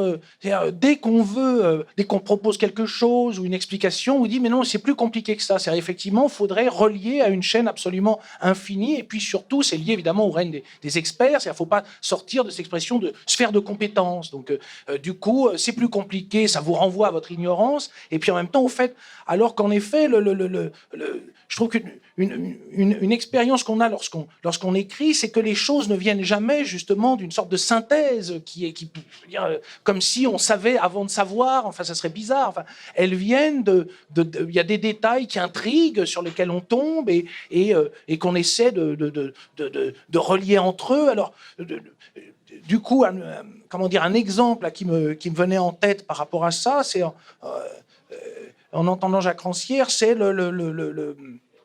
j'étais tombé, par exemple, sur une petite scène en soi, comme ça, qui est un petit film des Frères Lumière, où on voit, qui s'appelle donc enfant anamite ramassant des sapèques devant la pagode des dames. Alors, il n'est pas dans mon livre du tout, mais enfin, il m'a en quelque sorte servi, c'est-à-dire c'est une scène qui n'a pas été, si je puis dire, recyclée, enfin, je ne l'ai pas utilisée du tout, je ne sais pas comment faire, j'ai écrit dessus, mais bon, voilà, ça ne valait pas, mais au fond, qui a été comme une sorte de lentille qui me permettait de voir quelque chose de la vie coloniale. C'est, vous voyez, en 1900, on peut faire un film et l'appeler, lui donner ce titre de conte oriental, enfant anamite ramassant des sapèques, c'est-à-dire de l'argent, enfin des sous, devant la pagode des dames. Il faut savoir la valeur des sapèques. Les sapèques, ça vaut rien. C'est-à-dire, il faut à peu près 800 sapèques pour faire à l'époque 20 sous. Et ce petit film qui dure moins d'une minute, je crois 43-44 secondes, on y voit tout simplement deux dames, comme ça, très bien vêtues, de blanc, sortir de petits réticules, des pleines poignées de pièces. Au début, on ne comprend pas ce que c'est, elles les jettent. Et puis, on voit des enfants mendiants qui les ramassent. Voyez, et elles rigolent et elles en jettent toujours plus. Enfin, c'est une scène absolument invraisemblable. On ne sait pas si... Vous voyez, si on ne savait pas, on se dirait, c'est quoi, c'est une fiction? Qu'est-ce que c'est que cette histoire? Enfin, alors évidemment, c'est sans parole, donc on est pris dans une sorte d'énigme, en fait, au départ.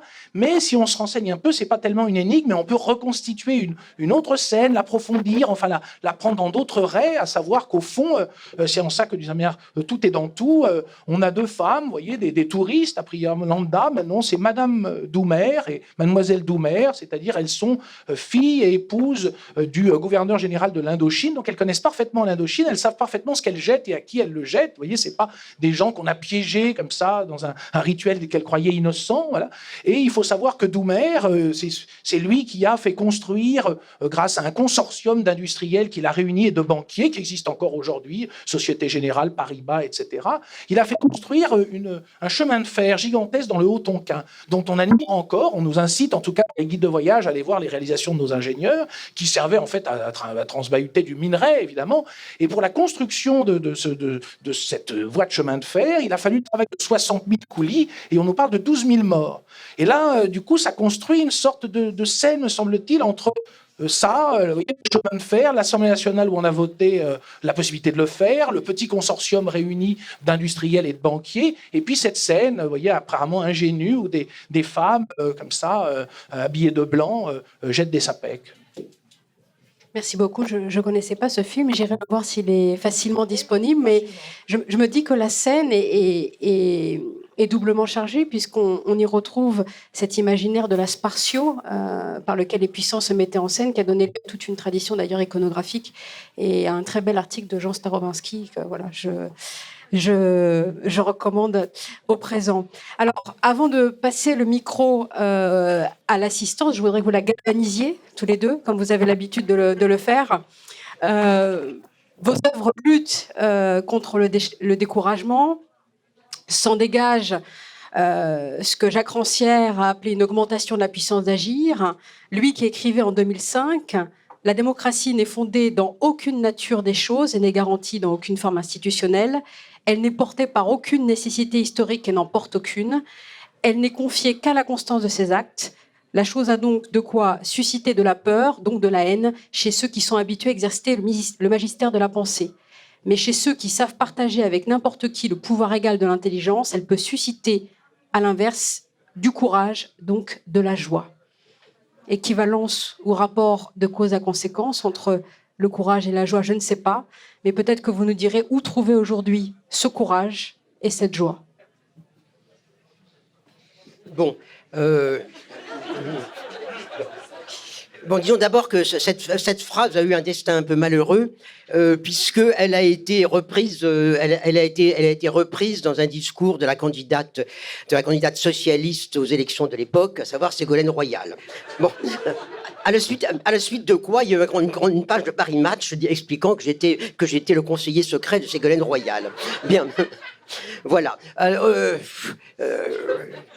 Oui, enfin, je dirais d'une certaine façon, oui, je dirais que il y a toujours de la joie à essayer de dire, de reformuler, de montrer un petit peu, bon, y compris, on peut dire la tristesse dans laquelle on vit, d'une autre manière, quoi. Bon, on est effectivement dans une situation où on peut dire quand même, bon, ouais, malgré tout, je dirais pas avec Benjamin que l'ennemi a toujours gagné, quoi.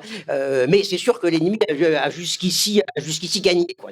Et que pour des gens de ma génération, la manière dont l'ennemi a gagné est quand même quelque chose d'assez impressionnant, quoi. C'est-à-dire la façon dont on a changé de monde et dont tout un certain monde de l'inégalité s'est véritablement installé, je dirais, de la manière la plus réticulaire, c'est-à-dire que l'inégalité est partout, enfin d'une certaine façon, quoi. Bon, mais en même temps, voilà, je pense que il y a quand même des gens qui luttent constamment, disons sur des fronts différents, des moyens très très différents, mais il y en a partout qui luttent précisément pour faire exister un petit peu des formes d'égalité, des actes d'égalité, des moments d'égalité, des moments de partage égalitaire. Voilà, et même le fait, je dirais, de parler de toutes ces choses un peu sinistres qui sont donc dans ces 30 inglorieuses, quoi. Bon, je dirais, essayer de trouver le moyen, disons les mots pour en parler autrement.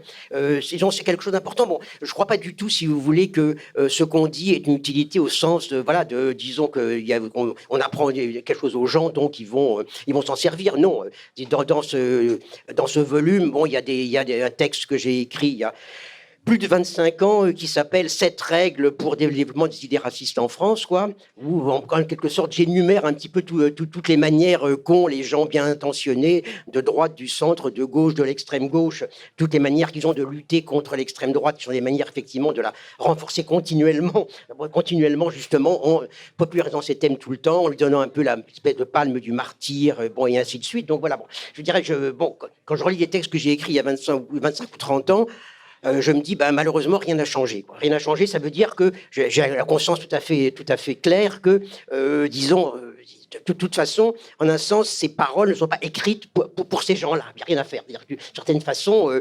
on peut se dire, si les gens un peu du monde politicien et médiatique avaient lu un peu ça, peut-être qu'ils seraient un peu moins bêtes. Mais non, d'une certaine façon, la bêtise, justement, c'est pas une question d'être plus ou moins éclairé. La bêtise, c'est structurel, quoi. C'est structurel. C'est vraiment la loi du milieu, quoi.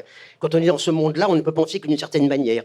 Alors bon, je dirais, d'une certaine façon, il y a quelque chose comme une espèce d'impuissance, d'un côté, d'impuissance, mais en même temps, pour moi, c'est une puissance parce que, voilà, on essaye quand même de préserver quelque chose de différent, on essaye de préserver une certaine liberté de la parole, une certaine possibilité de reformuler constamment, au fond, les formes du monde que nous fait l'ennemi, quoi. Puis on essaye de partager ça. Bon, et malgré tout, il y a une multitude un petit peu d'expériences aujourd'hui, plus ou moins modeste, d'une certaine façon, souvent, quoi, d'expérience, effectivement, disons, d'égalité, de confiance dans l'égalité.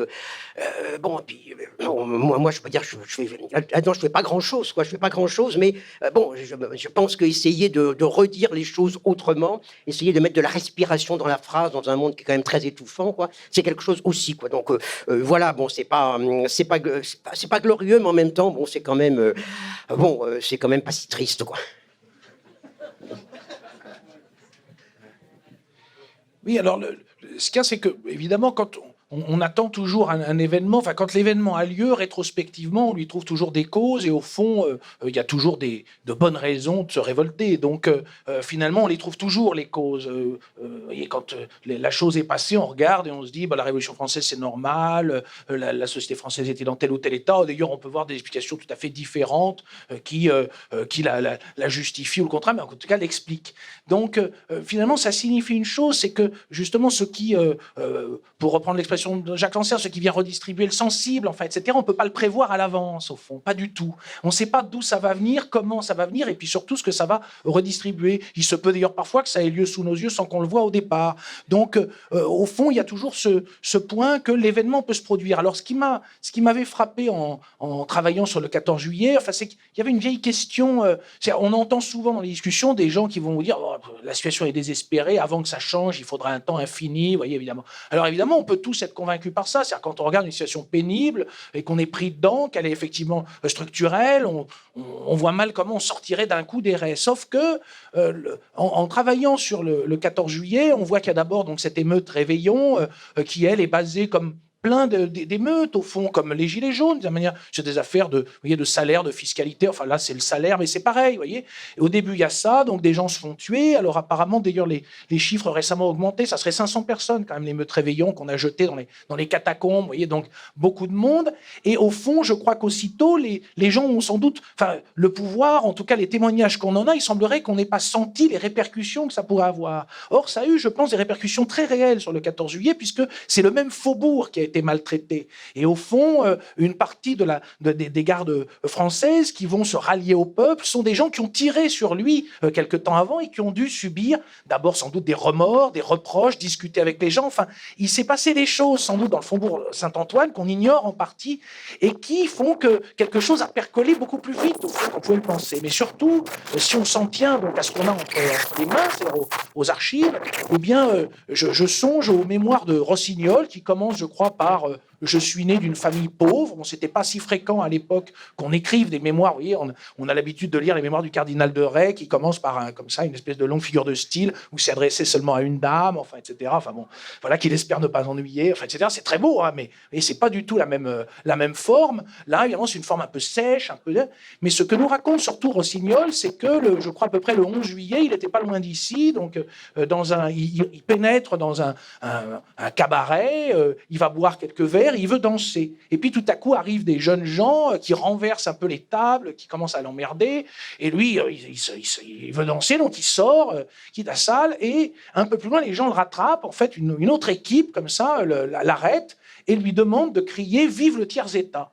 Alors lui, il ne sait pas du tout ce que c'est que le tiers-État. Donc il leur dit, donc déjà la première chose intéressante, c'est, vous voyez, les États généraux sont déjà réunis. On nous présente, quand on nous parle d'histoire, enfin, ça semble saturer toute la société française, mais ça n'est pas allé jusqu'à lui. Vous voyez, qui est ouvrier au Faubourg Saint-Antoine, il n'a jamais entendu parler de ça. Donc il dit, hors de question que je dise, je ne sais pas ce que c'est. Et son ami donc interroge, leur dit, mais c'est quoi le tiers-État? Et ils ont cette réponse bizarre, ils disent, ce sont les pauvres ouvriers comme nous. Ce qui est à la fois, disons, du sieyès, mais un petit peu quand même revu et corrigé. Vous voyez, ce qui veut dire que déjà, au fond, la notion même de tiers-État a été réinterprétée dans les milieux populaires. Voilà.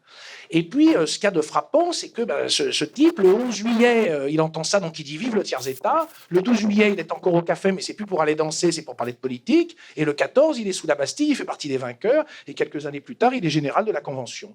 Voilà. Merci. Alors, avant de monter sur les tables ou de les renverser, on va passer le micro à la salle. Ça serait bien, parce qu'on n'a qu'un seul micro, si j'ose dire, qu'il y ait une alternance gauche-droite. Voilà, donc vous m'avez comprise. Et ça serait bien aussi qu'on fasse des blocs de questions pour faciliter, étant donné qu'on n'a qu'un seul micro, les réponses de nos invités. Ah, je vois Hossein qui arrive. Non, je peux me lever, c'est comme tu préfères, Hossein. Hossein, je suis là. Hossein, je suis là. C'est Stella, tu veux que je... Ah, Stella est là aussi. Merci Stella. Là, de ce côté, il y a des questions ou pas? Non. Pardon. Non. Question par là. Ah, non, ça va, regarde. Non, vraiment, je connais personne de plus petit que moi, donc je pense que ça va. J'avais je ne sais pas si je me lève ou pas. J'avais une question pour Jacques Rancière, notamment sur le fait que vous êtes au départ vous êtes philosophe de formation. Et je me demandais du coup, est-ce que quand vous avez commencé, votre travail qui a amené à la Minute Prolétaire, est-ce que vous avez des modèles chez les historiens en France ou ailleurs? Et j'avais une deuxième question aussi pour vous, c'était sur la question de... Hièrement, vous avez cessé d'aller aux archives, au sens archives ouvrières. Est-ce que, comment ça s'est passé? Pourquoi? Et j'avais aussi une question pour Eric Vuillard sur, justement, pourquoi vous avez cette attirance au départ pour les sujets historiques et est-ce que vous imagineriez, faire un roman historique entre guillemets contemporain sur un sujet, je sais pas, un sujet, une lutte des luttes récentes ou ce genre de choses, quoi. D'autres questions de ce côté? Merci, bonjour. Moi, ma question était pour Éric Vuillard. Par exemple, quand vous dites quand on bascule dans l'écriture, on est comme interrogé à dire des choses qu'on ne sait pas. Je me demandais si vous pensiez s'il y a un lien entre vous et Aragon quand il dit que la pensée, c'est pas avant l'écriture, c'est l'écriture qui produit l'acte de penser. Si vous étiez dans cette mouvance-là, voilà. Merci. Est-ce que j'en prends une troisième ou est-ce qu'on revient là-dessus? Ah, ça fait déjà assez là. Ouais, merci. On se connaît. Non, mais à la salle. Ah oui.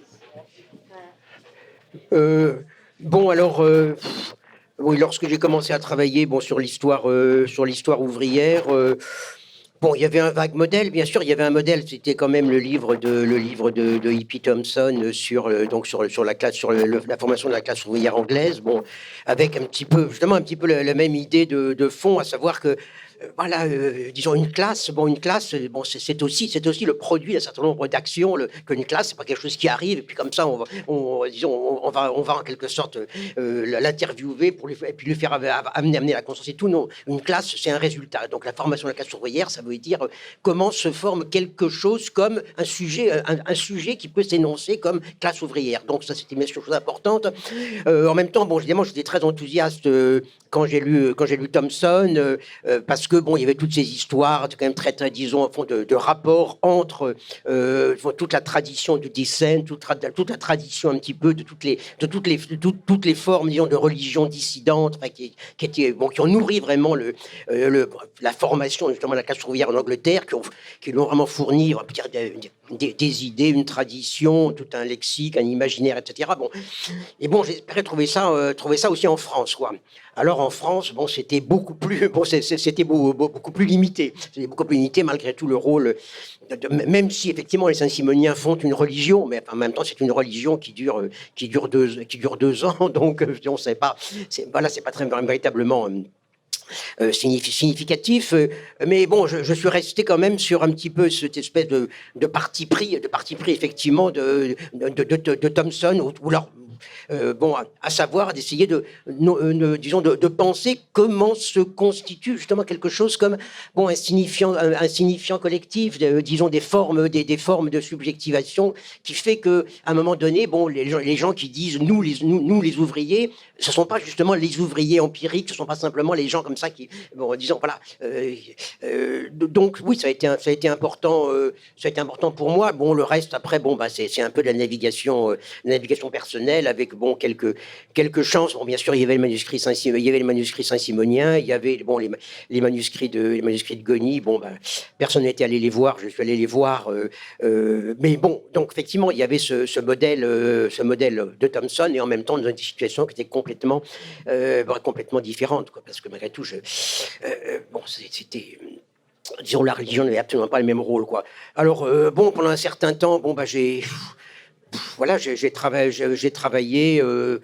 Bon, d'une certaine façon, je suis arrivé à une espèce de formulation de ce que je voulais dire. Enfin, ce que je voulais dire. Au départ, je ne savais pas ce que je voulais dire, quoi. Mais à un moment donné, bon, j'arrive quand même à une espèce de formulation, effectivement, de cette espèce de situation très très compliquée où des gens qui essayent de sortir de leur état d'ouvrier dans un certain type de monde, en même temps créent quelque chose comme les paroles, les formes, finalement les mots d'ordre d'une communauté qui va s'appeler la classe ouvrière. Donc, bon, à un moment donné, je pense que bon, j'avais réussi à le faire.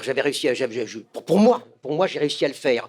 Bon, après ça, le problème, c'est que j'étais un historien amateur, quoi.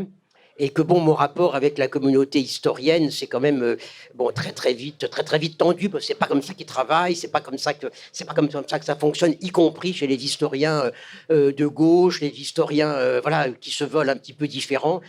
Donc voilà, d'une certaine façon, après, bon, je trouve que j'ai suivi en quelque sorte une autre voie. Bon, c'est-à-dire que bon, après la nuit des prolétaires, j'ai essayé de repenser un petit peu ces rapports avec la tradition philosophique. J'ai écrit Philosophe et ses pauvres.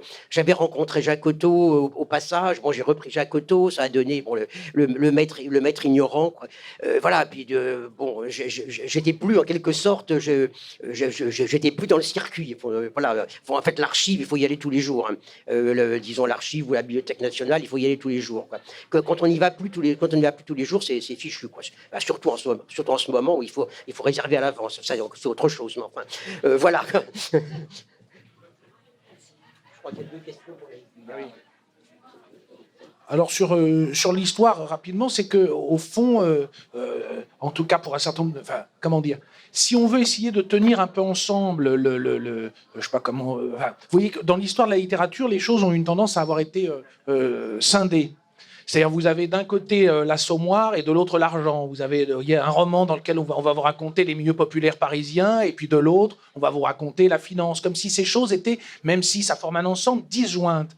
Si on veut les réunir, donc si on ne veut pas en permanence parler de ce dont on peut parler, c'est-à-dire au fond, d'une certaine façon, évidemment, nous, on est disponibles. Vous voyez, s'il s'agit d'écrire sur nous, bon, ben voilà, n'importe qui, des classes moyennes ou de la petite bourgeoisie peut enquêter sur ses semblables, les interroger, il les a autour de lui. Mais il peut leur demander leurs archives, il les aura peut-être. Bon.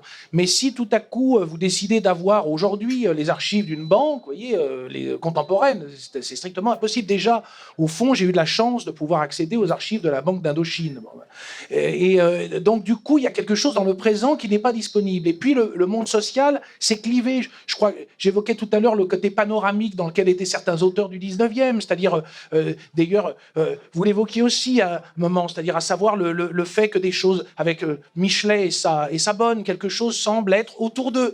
Vous voyez, ils vivent avec... Victor Hugo devait avoir 10 personnes dans sa maison autour de lui, une blanchisseuse, une cuisinière, etc., etc. Et puis par ailleurs, s'il voulait avoir quelques renseignements sur la classe à laquelle il appartenait, vous voyez, c'était facile, il avait été parlementaire, il connaissait tout le monde. Donc il y avait une sorte de vision panoramique trompeuse, mais qui existait. Aujourd'hui, c'est plus du tout le cas. Dieu merci, la littérature s'est démocratisée, donc, et le monde, malheureusement, s'est durci, ce qui fait qu'il y a des tas de choses auxquelles on n'a pas accès. Et donc l'histoire, je pense, est un recours. Enfin, et puis, d'une certaine façon, comment dire, c'est comme... entre le passé et le présent, la relation est réellement d'un miroir permanent. C'est-à-dire, vous voyez, c'est pas comme si certaines périodes seulement, au fond, c'est comme si tout le passé, dès qu'on y va, au fond, se reflète, puisqu'on le regarde depuis le moment où on est, depuis les enjeux qui sont les nôtres et nos soucis. Alors, d'autre part, sur le présent, le problème, c'est qu'aujourd'hui, les gens, au fond, par ailleurs, les autres, c'est-à-dire nous, je sais pas, les gilets jaunes, par exemple, vous voyez, ils sont pas prêts.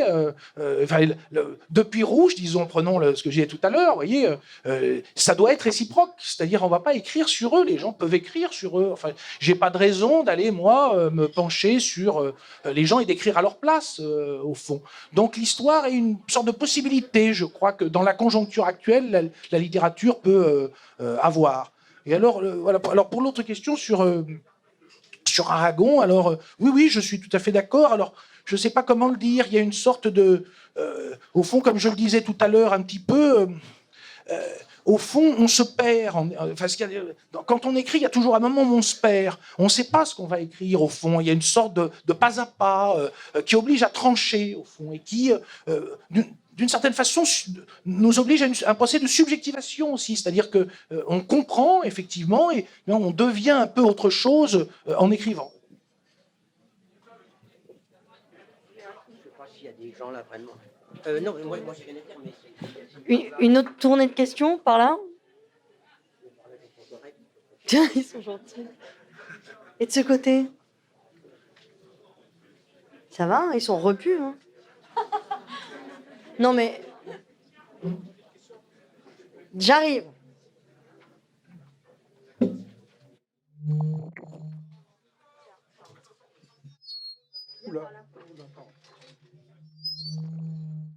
Hop, regarde. Oui. Bonsoir à tous. J'ai une question pour Monsieur Villiard. Enfin, c'est pas une question, c'est une remarque. Bon, j'ai fini votre livre aujourd'hui, cet après-midi, et j'ai appris récemment que l'armée française n'avait jamais pris de Vietnamiens dans ses rangs, au contraire des Sénégalais, des Marocains, parce qu'il les jugeait mauvais combattants. Et quand on sait qu'il s'est passé Dien Bien Phu, j'en suis resté un peu, bon, je ne vais pas le dire ici, mais j'étais étonné par cette absence de lucidité. Je ne sais pas comment vous dire ça. Une autre?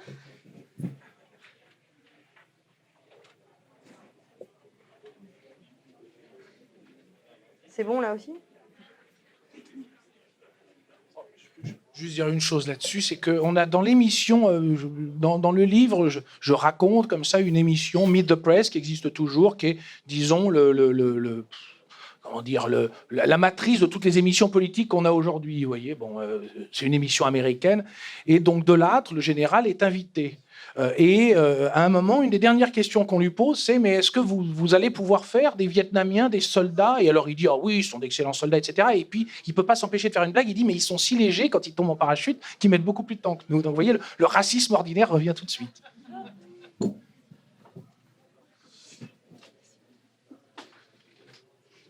Question?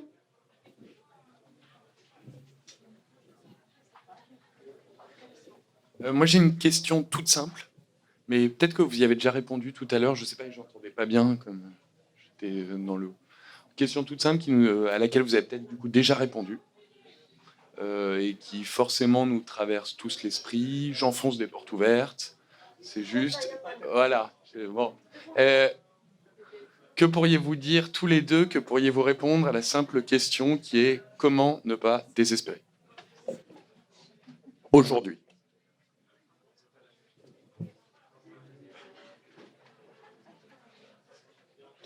J'arrive.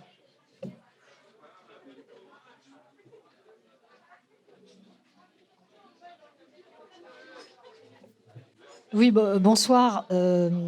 Je dois dire que je suis un petit peu énervée. Je ne sais pas pourquoi. Peut-être parce que vous me désespérez encore plus que je ne le suis déjà. Je me demande si le dispositif, vous qui êtes, notamment vous, Jacques Rancière, que j'ai beaucoup lu, qui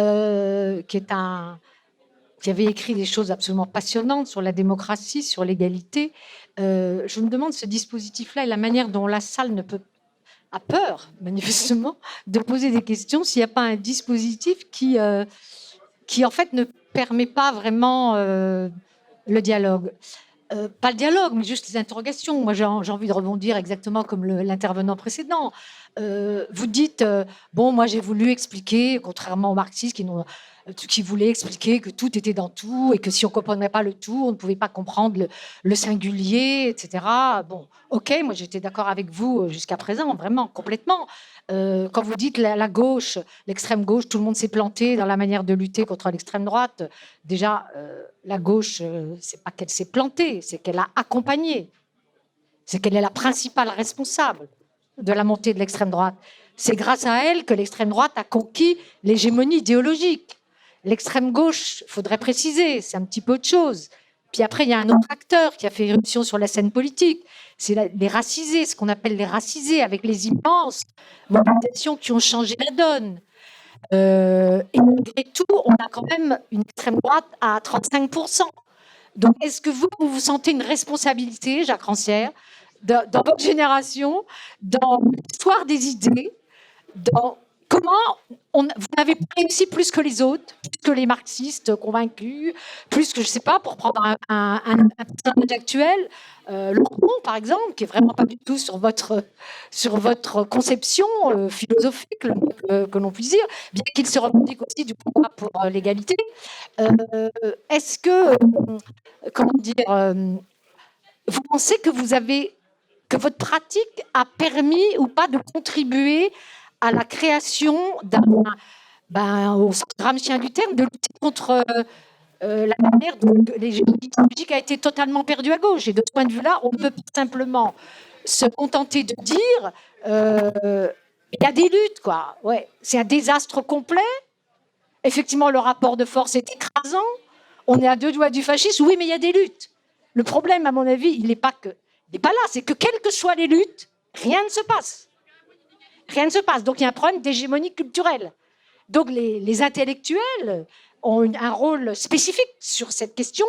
Et je dois leur dire, je suis à deux doigts, vous savez, des trucs de Thomas Bernhard, quand il ne supporte pas que sa femme soit morte, il en veut à tous les artistes, à tous les intellectuels, parce que ça ne change pas sa vie, vous voyez. Je dois dire, mais franchement, qu'est-ce que vous pensez de la science actuelle? Pourquoi on en est arrivé là? Et quel rôle ont eu les intellectuels?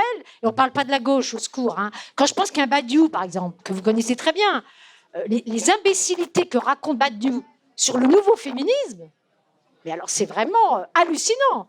Genre, c'était mieux avant, dans les années 70. Il n'a rien compris à rien. Il n'a rien compris à ce qui se passe actuellement. Alors, il parle à la place des autres, il parle à la place des femmes, par exemple. Il devrait, par exemple, étudier la langue des femmes sur ce qui se passe dans MeToo, etc. Donc, il y a un vrai débat sur, moi, je trouve, le rôle que les intellectuels ont joué, ou pas joué d'ailleurs, pour empêcher cette hégémonie culturelle. Ou alors, ça veut dire qu'on va se coucher, quoi. Voilà. Je suis désolée peut-être d'avoir été un peu agressive.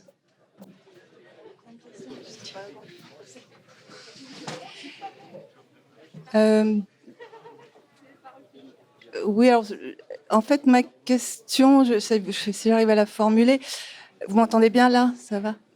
C'est que je me souviens d'une formule que vous avez eue dans Le Spectateur émancipé, Monsieur Ancière, qui parlait d'un affaiblissement mélancolique ou ça devait être d'une affirmation je sais plus si c'était d'une affirmation de la mélancolie dans les luttes aujourd'hui ou voilà, globalement d'un affaiblissement donc de ces luttes. et je sais pas, j'ai parfois le sentiment qu'il y a effectivement bien une mélancolie dans cette société, dans sa lutte contre la société, la marchandise, les images, etc. Que tout ça s'affaiblit effectivement. Je perçois une mélancolie un peu générale, mais à tort ou à raison. Et je me demande si aujourd'hui, finalement, ceux qui la prennent la mieux en charge, la plus en charge, et peut-être de la façon la plus efficace, et en y replaçant de la respiration, effectivement, comme je disais, ça ne se situait pas vraiment, justement, du côté, non plus des politiques, mais des artistes, des créateurs, des gens qui font de la performance et des gens qui agissent directement sur notre inconscient collectif, enfin, quelque chose comme ça, voilà. Et qui cherchent à rendre de la joie, quoi, justement, au contraire.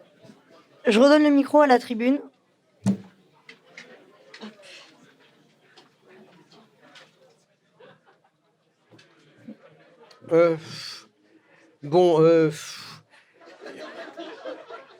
La première chose, bon, c'est que j'ai toujours dit que j'étais pas un intellectuel, donc en un sens, je pourrais dire que bon, je me sens pas concerné par votre question. C'est-à-dire, en tout cas, je me sens pas concerné par disons, le fait d'avoir à répondre de la position de l'intellectuel, de la responsabilité de l'intellectuel.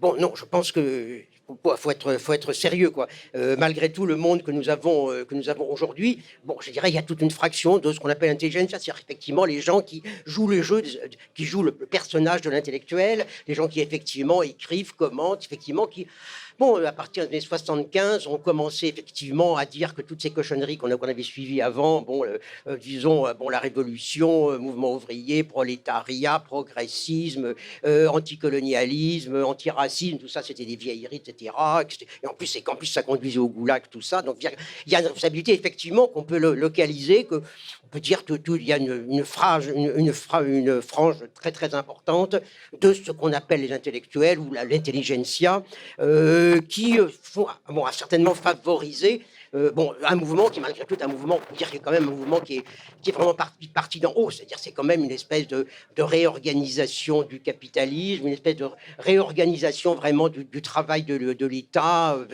sur cette base-là. Bon, sur lesquels je dirais que bon, des gens comme moi n'ont effectivement eu aucun poids, ça c'est clair.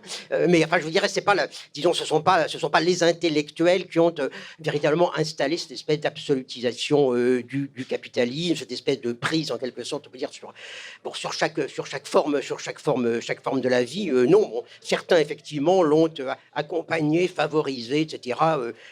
D'accord. Bon, cela dit, bon que Badiou dise des choses assez bizarres sur MeToo, à mon avis, n'a rien à voir avec la question. C'est-à-dire que même si Badiou aujourd'hui, disait des choses un peu plus solides sur MeToo, ça changerait rien. Ça change rien à la situation. Donc, je pense qu'il faut un petit peu distinguer les choses. Donc, bon, c'est vrai que il s'est passé des choses que moi, disons, j'avais pas vu venir. C'est sûr qu'il y a des choses qui nous sont tombées dessus petit à petit. C'est au bout de 10, 20, 30 ans qu'on se rend compte véritablement du monde dans lequel on est. Bon, à part ça, comment ne pas désespérer non, c'est pas la question de dire il y a l'hégémonie d'un côté, il y a des luttes. Bon, mais luttes, il y a toujours eu des luttes, il y en aura toujours. Bon, ça c'est non, il y a pas ça.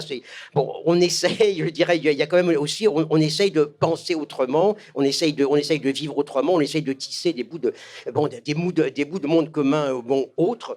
Et puis bon, pour le reste, je dirais, on sait pas, mais pour moi, ce qui est important, enfin, ce qui est quand même important dans tout mon travail, et bon, je dis pas que ça a eu aucun effet sur l'histoire, non, ça n'a certainement eu aucun.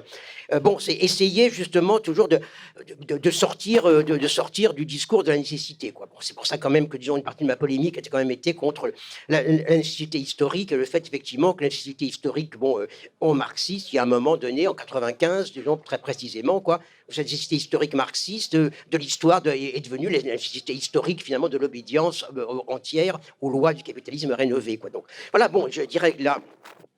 Bon, il y a effectivement des choses comme ça, mais bon, on essaye. Bon, disons, il y a partout. Pas simplement, c'est pas qu'il y a des luttes, qu'il y a des gens qui se battent à droite et à gauche, c'est que bon, il y a partout quand même des gens qui essayent de penser autrement, de vivre autrement, et que par ailleurs, disons, il n'y a pas une nécessité historique. C'est-à-dire que malgré tout, bon, on ne sait pas. Bon, c'est un peu ce que disait tout à l'heure Éric Vuillard par rapport au 14 juillet, quoi. À savoir, bon, il n'y a pas, disons, il n'y a pas de nécessité historique. Bon, on ne sait pas ce qui peut arriver. Comme on ne sait pas ce qui peut arriver, ben, on essaye de maintenir un espace où on essaye de penser autrement, de penser autrement, de vivre autrement, d'agir autrement. Bon, on a parlé effectivement, bon, des artistes. Bon, ben, c'est pareil, les artistes, il y a toutes sortes d'artistes, disons, surtout maintenant, mais bon, c'est vrai que bon, il y a beaucoup d'artistes qu'on voit qui font un travail qui était dans le temps un peu le travail des militants gauchistes. Moi, je pense à tous ces artistes qui se lancent dans des travaux d'enquête comme ça à long terme, qui participent à des formes d'agitation, etc. Donc, oui, effectivement, il y a une espèce dans l'espèce de, disons, d'affaiblissement des avant-gardes traditionnelles. Il y a une multitude, d'initiatives qui souvent sont prises dans le milieu qu'on appelle le milieu artistique, qui contribuent aussi à une espèce de pensabilité, de visibilité différente du monde. C'est tout ce qu'on peut dire. Moi, je suis pas tout désespéré en tout cas. Je crois qu'Éric Vuillard non plus. Non. Non, alors sur une chose, c'est que chaque génération, évidemment, se trouve toujours comment dire, en travaillant sur la guerre d'Indochine, j'ai lu beaucoup le bloc-notes de Mauriac, qui est très intéressant, puisque Mauriac est vraiment un type qui fait défection de son camp politique et qui dénonce à la fois la torture, la colonisation. Et il a une phrase à un moment très belle où il dit que il dit j'excuse tous ces injurieurs, moi qui ne me suis ému que si tard. Et au fond, on peut l'interpréter, cette phrase, c'est à la fois la modestie et la lucidité vont ensemble, là, parce qu'on s'est tous toujours émus tard dans la vie. C'est-à-dire, d'une certaine façon, on est toujours entre deux mondes. On est né dans un certain monde avec des enjeux, des espoirs, des difficultés. Et puis, le monde évolue, et tout comme on est entre deux langues, entre plusieurs langues, même au fond. Et en tout cas, le monde dans lequel je suis né était un monde polarisé. C'est-à-dire, il y avait deux blocs. Donc, ça signifie qu'il y avait deux propagandes. Vous voyez, et deux propagandes, ça veut dire que d'une certaine manière, on est en stéréo, c'est-à-dire on entend deux choses différentes qui s'affrontent, et peu importe le rapport à la réalité de chacune de ces choses, ce que ça crée, je crois, c'est une forme d'espace en fait intermédiaire, dans lequel d'abord, pour des raisons qui sont liées strictement aussi sans doute à des rapports de puissance, une partie de la bourgeoisie peut faire défection, vous voyez, au milieu, comme ça. Ça crée des oppositions internes, disons, qui ensuite n'ont plus guère de raison d'être. Vous voyez, c'est un monde structuré différemment, aussi bien du point de vue des forces réelles que du point de vue des discours. Bon. Donc là, on est plutôt en mono. Alors évidemment, c'est comme si, on peut dire, la propagande s'était intégrée à la culture. On a du mal à la distinguer. On l'entend partout, tout le temps, sous des formes diverses, mais enfin bon. Alors du coup, ne pas désespérer. Je sais pas, ce qui m'est venu en tête, c'est, il n'y a pas longtemps, j'ai regardé, il y avait un documentaire sur Mohamed Ali. Et alors, ce qui m'a vraiment frappé, c'est que c'est un documentaire assez long, donc on l'entend beaucoup. Et on l'entend, et donc, alors, il n'arrête pas de gueuler. Alors, il dit, il injurie sans cesse les gens, il dit qu'il est le plus beau. Il parle comme ça, avec une vigueur, il est très grande, et puis il répète les choses. Il dit qu'il est le plus fort, qu'il est le plus grand boxeur de tous les temps. Et alors, évidemment, quand on voit le monde dans lequel il vivait, c'était un monde pour lui, en tout cas, infiniment plus hostile que le monde autour ne l'est pour nous. Vous voyez, et donc, c'est une espèce de vigueur, au fond, qu'il a à tout bout de champ. C'est-à-dire, dès qu'il est enregistré, dès qu'il est avant un match, vous voyez, au début, d'ailleurs, c'est marrant parce que quand on n'en voit que des extraits, on peut se tromper. Vous voyez, quelqu'un qui connaîtrait pas du tout l'histoire se dirait qu'il est d'une vanité. Bon, c'est sûr qu'il est beau, ce jeune boxeur, mais enfin, il exagère. Mais quand on connaît le contexte, qu'on voit après toute sa carrière, enfin, ce à quoi il s'est affronté, ça prend une toute autre signification. C'est-à-dire cette forme de répétition qui peut apparaître comme grossière, de sa beauté physique, de son intelligence, de sa stratégie, puisqu'il dit à chaque fois, vous savez, qu'il va gagner tel ou tel combat au 3e round de telle manière. Et ça se passe comme ça. Donc évidemment, ça crée un phénomène de sidération qui gagne la société. Or, il est très isolé, même si, bon, il y a quand même des groupes, etc. Donc, au fond, voilà, en tout cas, lui, dans un contexte, à mon avis, très défavorable, très inquiétant, où disons, beaucoup de Noirs américains dans cette situation se font tout simplement descendre à un moment ou à un autre, on peut dire, n'a pas semblé désespéré. J'aimerais assez qu'on termine sur Mohamed Ali et ce que Franz Fanon appelait le muscle, mais s'il y a une dernière question et une dernière intervention dans la salle, c'est encore possible. Non? Eh bien, dans ce cas, il nous reste à remercier nos deux invités, Éric Vuillard et Jacques Antière.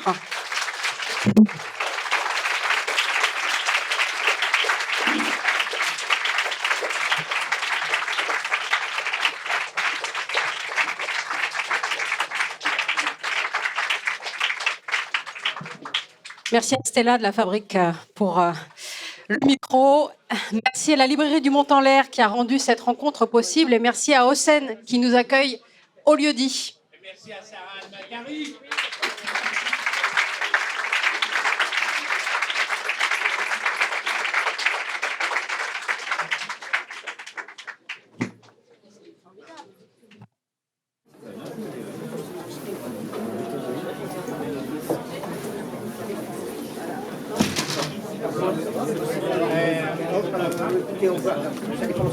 Merci de ramener les verres vides, François. Et puis la soirée continue, ceux qui est resté, discuter de façon informelle, boire un verre, tranquille, tout ça. Voilà. Oui, oui, c'est bon. On a besoin d'un petit quart d'heure pour refaire la salle et on pourra après continuer la salle.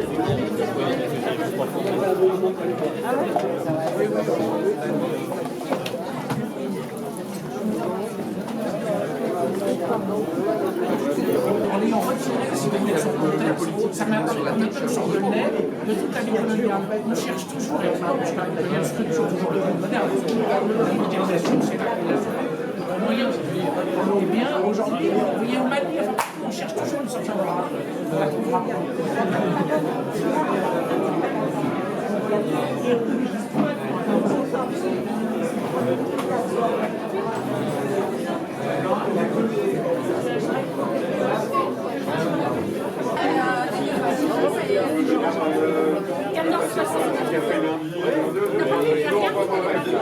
Alors j'ai un vieil appareil, il faut un